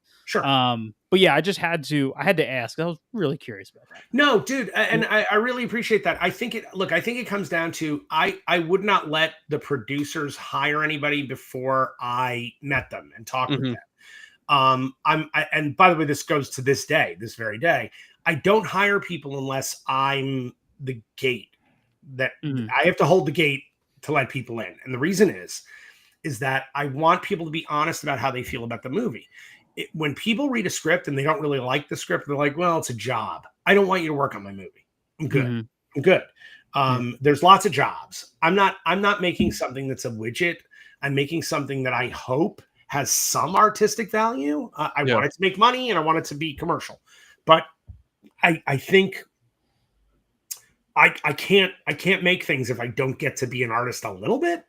And so for me, every person that I met with on Jason Goes to Hell had read the script, talked to me about the script, knew what we were doing and why we were doing it. The first time I met Bill Dill, he came in as a favor to his agent, who I was a friend with. Yeah. And he came in to meet with me, but was like, I'm not doing a fucking Friday the 13th movie. That's not happening. And he had just finished The Five Heartbeats for Robert Townsend, which is a terrific movie. And he was about to go shoot the Jackson miniseries about Michael Jackson and his family for ABC, which was a huge job. Huge. Yeah. So Bill was coming in to meet me as a favor. He came in, sat down with me. It was supposed to be a 20-minute meeting. We sat there for 3 hours. And we ended up talking about The Magnificent Ambersons, the Orson Welles movie, and how we were going to use it in Jason Goes to Hell. And there are literally shots that are right from The Magnificent Ambersons in Jason Goes to Hell. that we lit exactly the same way, that there's an eye light that we use throughout the film that's very important in the movie that shows you when Jason's there and when he's not. We did all this stuff, and it was all based in things like the magnificent fucking Ambersons from the 40s, right? When you have that kind of dialogue that happens with people, it's undeniable. You all come from the same base level of saying, look, we're going to make a populist movie, but we understand cinema and we have all of our references lock and check. And look, you want to, when you cast a movie, when you crew a movie, you are deciding who you're going to go camping with for the next 3 months. Camping sucks. It's uncomfortable. Like there's like camping. But by the way, that's the job. Yeah. So all right, if camping is not so comfortable, people drive you crazy pretty quickly camping. Well, you got to go, all right, I got to live with you for 3 months in the wilderness. How are we going to do that? And you got to pick people that you go, we got it. You have that connection. You pick your zombie apocalypse team. Yeah. Ooh. And when they're great, when people are great, you never get rid of them. The reason why Clint Eastwood shoots an 8-hour day, guys, that's unheard of, is because he's had the same crew for 40 years. Yeah. They're all in sync. Yep. They get it done. They get it because none of this should take a long time. None of it. And people take a long time because either they're perfectionists to a point that borders on obsessive. And honestly, for me, I think it makes films feel sanitized in some ways. Or you got people who are really just stretching the day because they want to make the extra money on overtime. I got it. Yeah. It's why my company is Skeleton Crew. I like to have such a small team that nobody is ever bored. The most boring place in the world is a film set. Oh God, is it boring? Not my film sets. Yeah. We are all working. Everybody's working. And we're having a great time. My sets are a party. Don't get me wrong. Like, they are a great time, but it is a working party. And that comes from everybody having enough to do. Yeah. Yeah, it's interesting. It's funny because it makes me think of George Romero talking about his experience on Martin versus The Dark Half, going from 5 people running gun to full-blown studio. It's a stark contrast. By the way, it's why it's so fun to watch Sean Baker doing what he's doing, because he's not wasting cash, man. Like, the guy can have a much bigger budget if he wants it. He's not asking for it. And his movies will continue to make money because he's not doing it that way. He's Woody Allen was allowed to make movies for decade after decade after decade because he never went over $7 million. He just didn't do it. Yeah. Well, you keep making movies then. If you get good reviews and you get enough people, enough eyeballs. I know we're not allowed to talk about Woody Allen anymore, which is insane. But the filmmakers who keep budgets reasonable, because you can make any movie on any budget. You just have to be a smart filmmaker. You just have to know how to do it. If you're more about how do I get this done and how do I problem solve rather than how do I pour money over this, well, you start solving problems with your brain rather than your wallet. Makes everything better. Always makes everything better. And you're right. I mean, you look at Romero's stuff when he's running gunning it, and you get the crazies, which, by the way, I still think is so underrated. Yeah. It's so underrated. That movie is, there's a reason that they remade the thing. And by the way, the remake is good. It's not even, it's a good little movie. But I watched the Romero version. I go, this precedes so much of the paranoia of the 1970s, of filmmaking of the 70s. He really taps into something that's kind of, everybody talked about, what was it? Outbreak? No, not Outbreak. What was a Contagion? Everybody talked about Contagion. Oh, yeah. Right? And I got to tell you, nobody talked about the crazies, and all I kept thinking was the crazies as COVID was happening. I was like, oh, this could get really bad. Yeah. Especially when the government comes in, I'm like, uh-oh. Yeah. I'll never forget. We've seen how this played out. I'll never forget being 30 and the paranoia of watching the amusement park for the first time from him. Sure. That was like, I was like, I can't relate to this on any level. I was like, this guy's 50 years older than me. This is commenting on, but that movie scared the hell out of me to get older. Yeah. George was special, man. He's a special filmmaker. He also just lived his life the way he wanted to live his life. He stayed in Pittsburgh. He didn't kowtow to anything. He just kind of, he's a real renegade. He is. And look, I will tell you, someone just said, I've seen some of the best films I've ever seen with a budget that costs the same as a used car. That's literally how we made Secret Santa. Because we started a division of the company, which is in-house, known as the Where the Fuck Did Roger Corman Go division. And the reason for that is because when Corman was making movies, everything was for a budget. Everything was tiny. You didn't, you had a bologna sandwich and 2 cans of soup and go make your movie. But you got to make your movie. Yeah. Mm-hmm. And there is something to that has real power. And when I made Secret Santa, I mean, I'll let you guys see it before I tell you how much it was made for, but it was nothing. And I shot it in 11 nights. Wow. And by the way, 13 lead characters who were in almost every scene. So you're talking about covering 13 human beings for an entire movie that you have to shoot in 11 days. That's wild. So and by the way, tiny crew. The cast outnumbered the crew. Wow. And you know what? The movie has been all over the world. It's playing all over the world right now. And we were in festivals and we won Best Picture at several festivals. I mean, it was that movie. We were at Sitges. We were at Fright Fest. We were all over the place. And by the way, I didn't enter those festivals. They came to me. Okay. So that's the craziness, because it got seen at Sitges. And we had a friend there, so they wanted to see the movie. So I didn't even have to send it to Sitges. So they just watched the movie and were like, we want it. But when people saw it at Sitges, that was it. Like suddenly everybody was coming to us to show the movie. And I'm telling you, I spent way much more money traveling to film festivals than I did on the movie. Yeah. Way more. Wow. Yeah. I can't wait to get that now. Yeah. I'm excited for you guys to see it. I am. I really am. Yeah.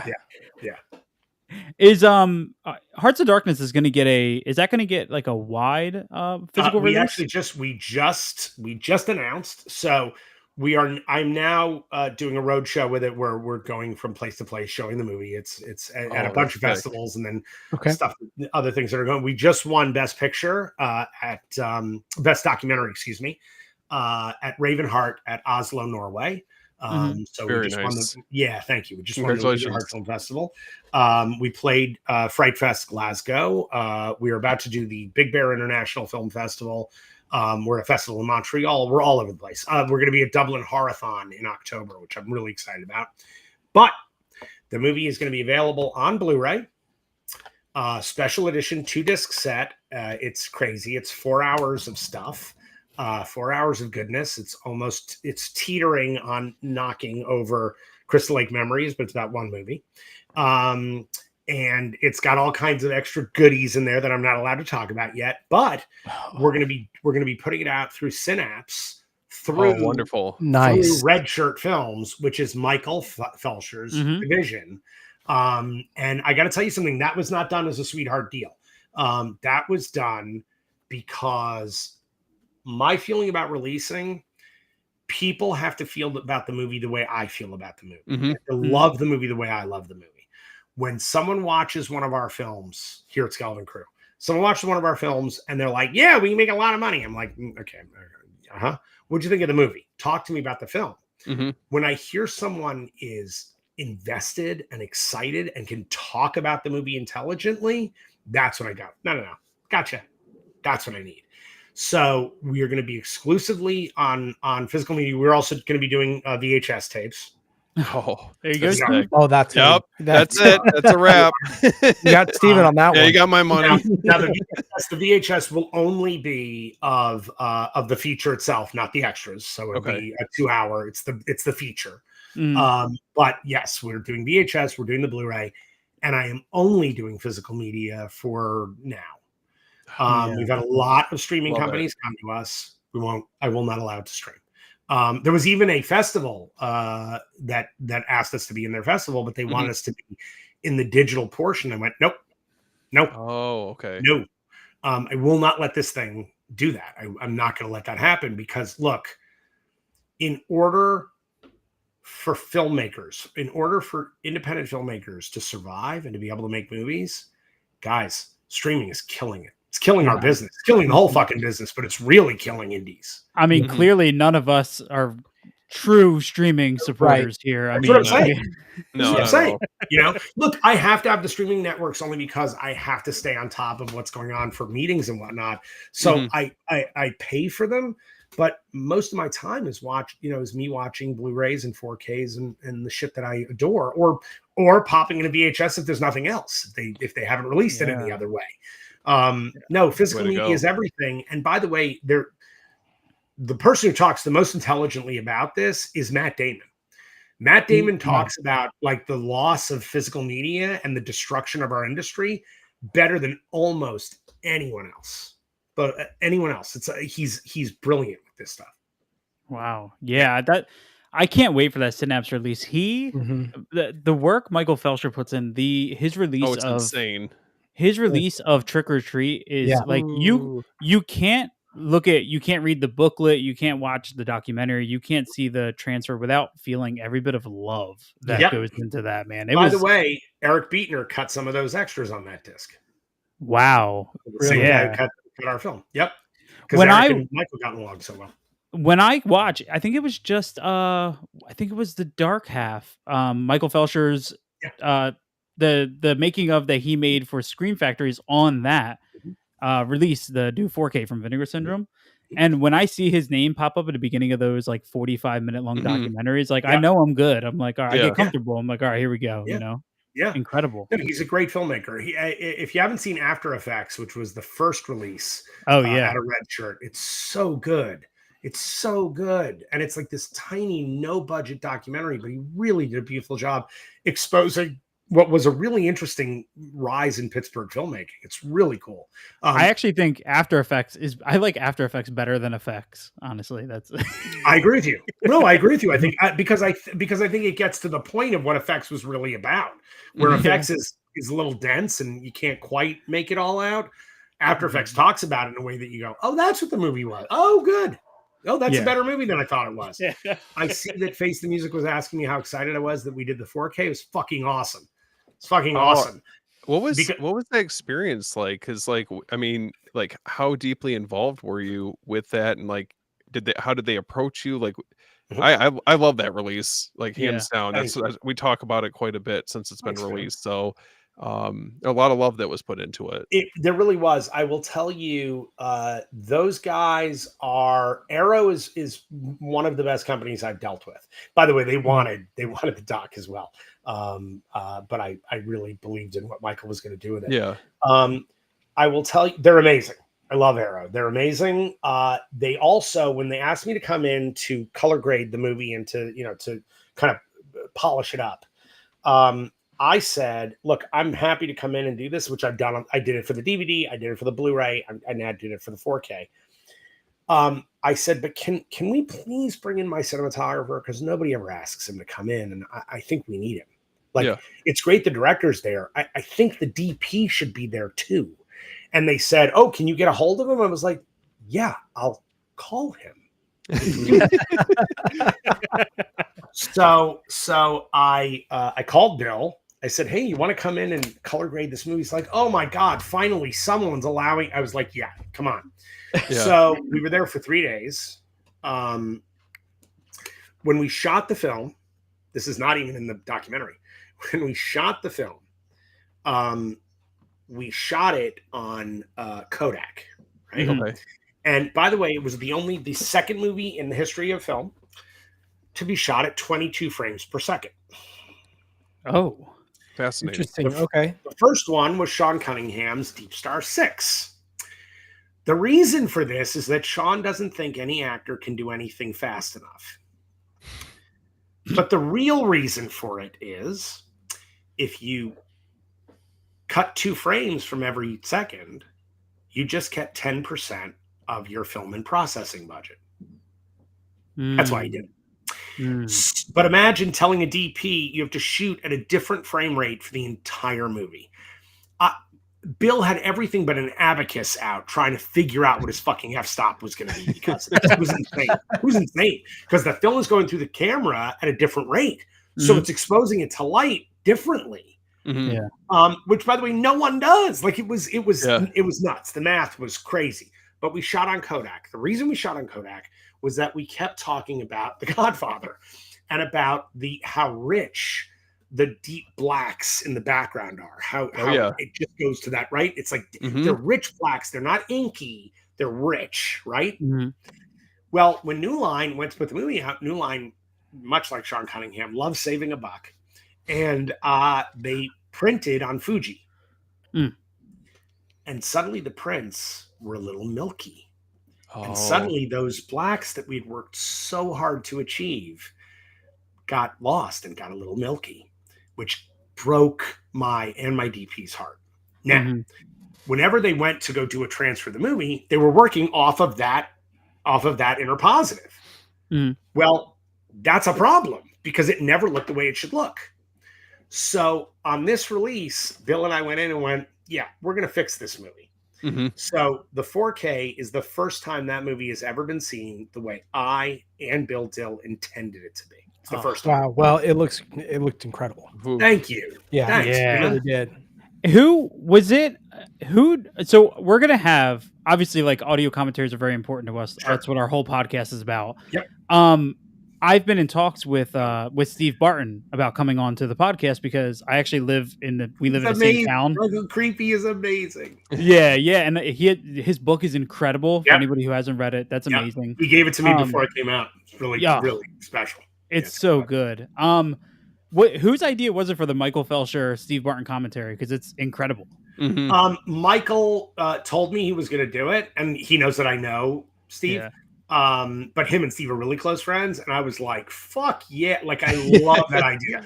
And it was great because Michael was like, look, Adam, you've done so many commentaries, like I do not want to do another one. Like I'm done. I'm done. Yeah. So Michael was like, well, I'm thinking I'm gonna do one with Steve. I was like, that's gonna be fucking awesome. And it is. And again, you have my commentaries on there, the one with Peter Brackey and the one with Dean are both on there. So I'm like, we are doing multiple commentaries for the doc as well. I will say, Steve. So cool. Steve is one of the nicest people I ever met. I followed him on Instagram and I shot him a message and I was like, I shot a message. I was like, look, I know we live in the same town. I was like, I want to get you to sign a copy of your book for me. And he was like, yeah, absolutely. And then I was like, by the way, this was like way back when we first started the podcast. I was like, I have a podcast that nobody's listening to. We focus on audio commentaries. And he was like, you tell me when and I'm there. And that was the first time that anybody was like, yeah, I'm there. And I was like, whoa, what do I do now? So we've been trying to work it out date-wise, but I just wanted to use that to plug not only his book, but that commentary track because it's incredible. And also on Jason X as well on that release too. Jason X is one of those movies. I wish everybody could read the original screenplay of that movie. God, it was so good. Todd Farmer did such a fucking good job on that script. And they never got to shoot the movie. Jimmy and Todd just got railroaded because that script was badass. How different was the original vision compared to like the very fucking different? Okay, really? I kind of figured. Okay. It was not necessarily bigger. It was different. Okay. It was smarter. It was sharper. It's the reason why David Cronenberg said yes. I mean, it also Jimmy Isaacs did all of Cronenberg's text for so long, but it was a really good script, and it just got hacked up while shooting. It's crazy. Wow, it's crazy, man. Did Jason Goes to Hell get a novelization? I believe it did, that I've never gotten a copy of, but I do think it did because a lot of people have talked to me about that. So I don't know. It did have a three issue comic book series. It did have a trading card collection from Topps, which I have many, many copies of. And it's awesome because not only do I have my own baseball card, but my brother Kip has a baseball card. And my brother Kip wanted to be a baseball player when we were kids. So for him, it was really fucking cool. Also, my brother Kip, one of his best friends is Reggie Jackson. True story. That's whoa. So Jason Goes to Hell had a lot of like cool tie-in stuff, But dude, no, I've never seen this novelization that I have heard is out there somewhere. Wow. Yeah, well, we need to talk to somebody because the new novelization is back. Like Encyclopocalypse just announced Sleepaway Camp is getting a new novel. Like we need to talk to somebody, bro. We have to know somebody who can make this happen. Yeah. All right. We gotta. I think it's great. I think it's great.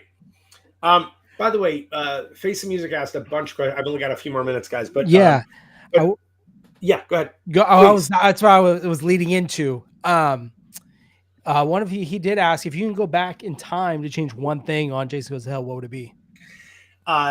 Okay, so one thing for embarrassment reasons, one thing for technical reasons. One, the embarrassment is that I never should have let my brother Kip say "get away from her."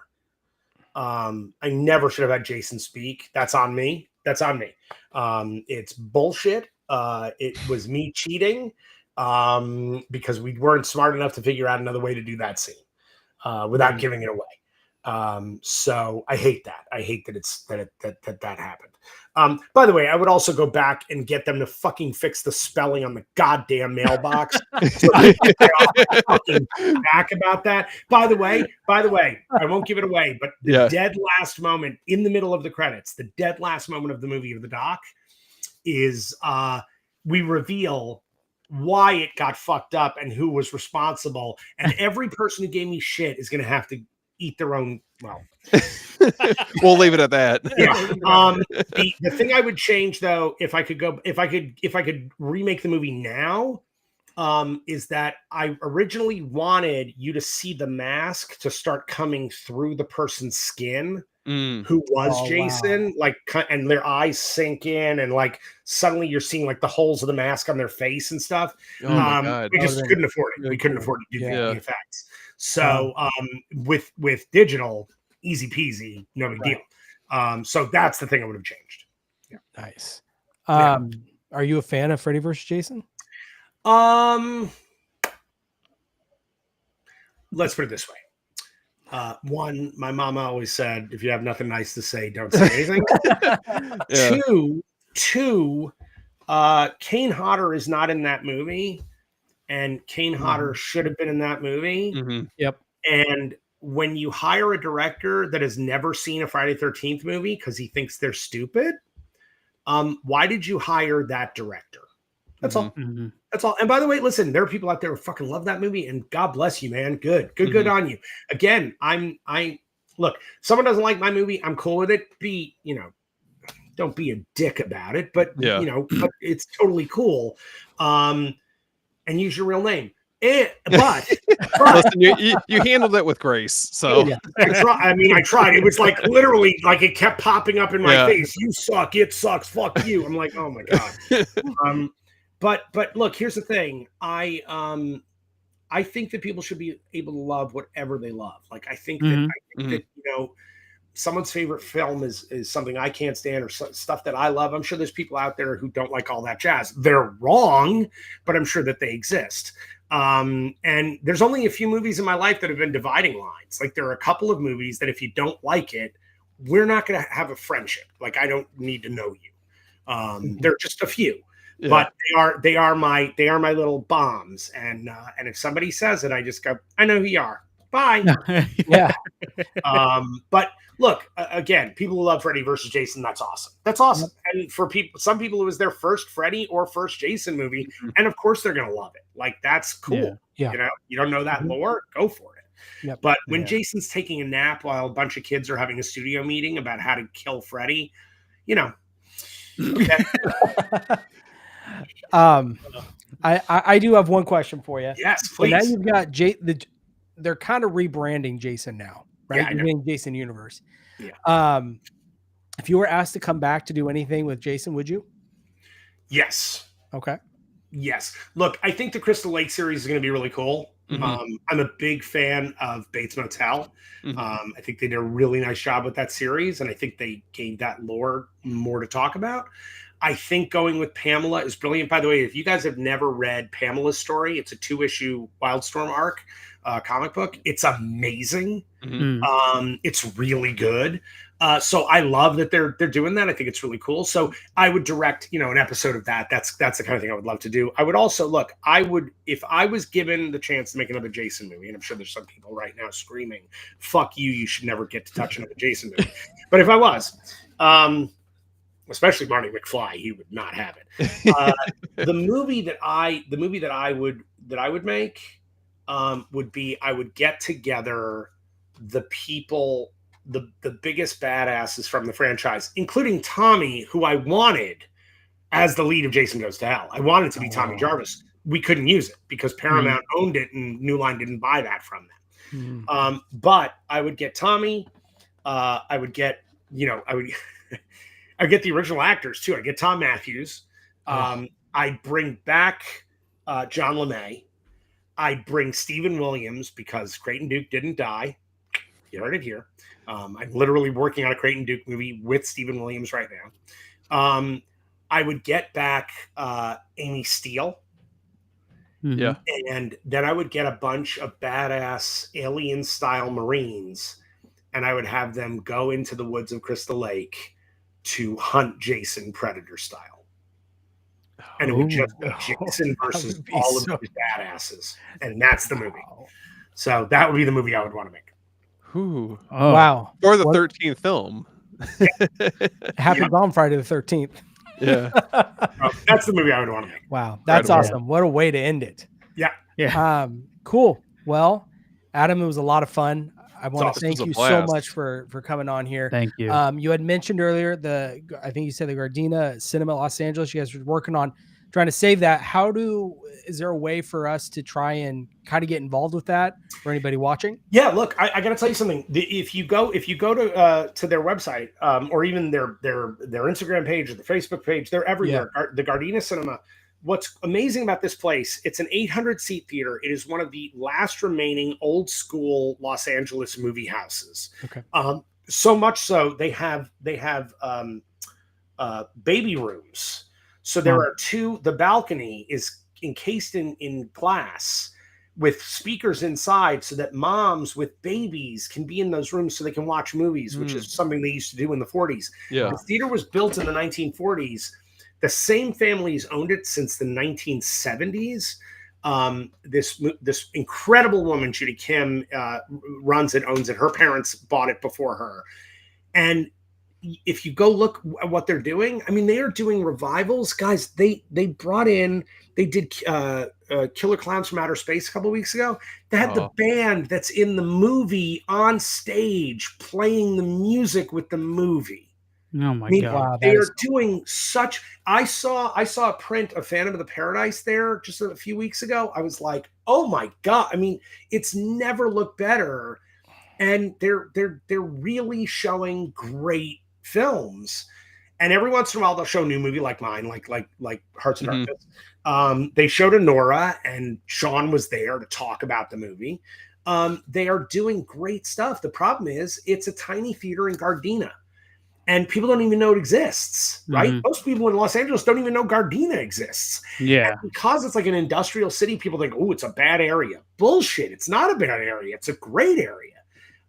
It's got free parking. It's insane. Like an 800-seat house that has free parking in Los Angeles, that's insane.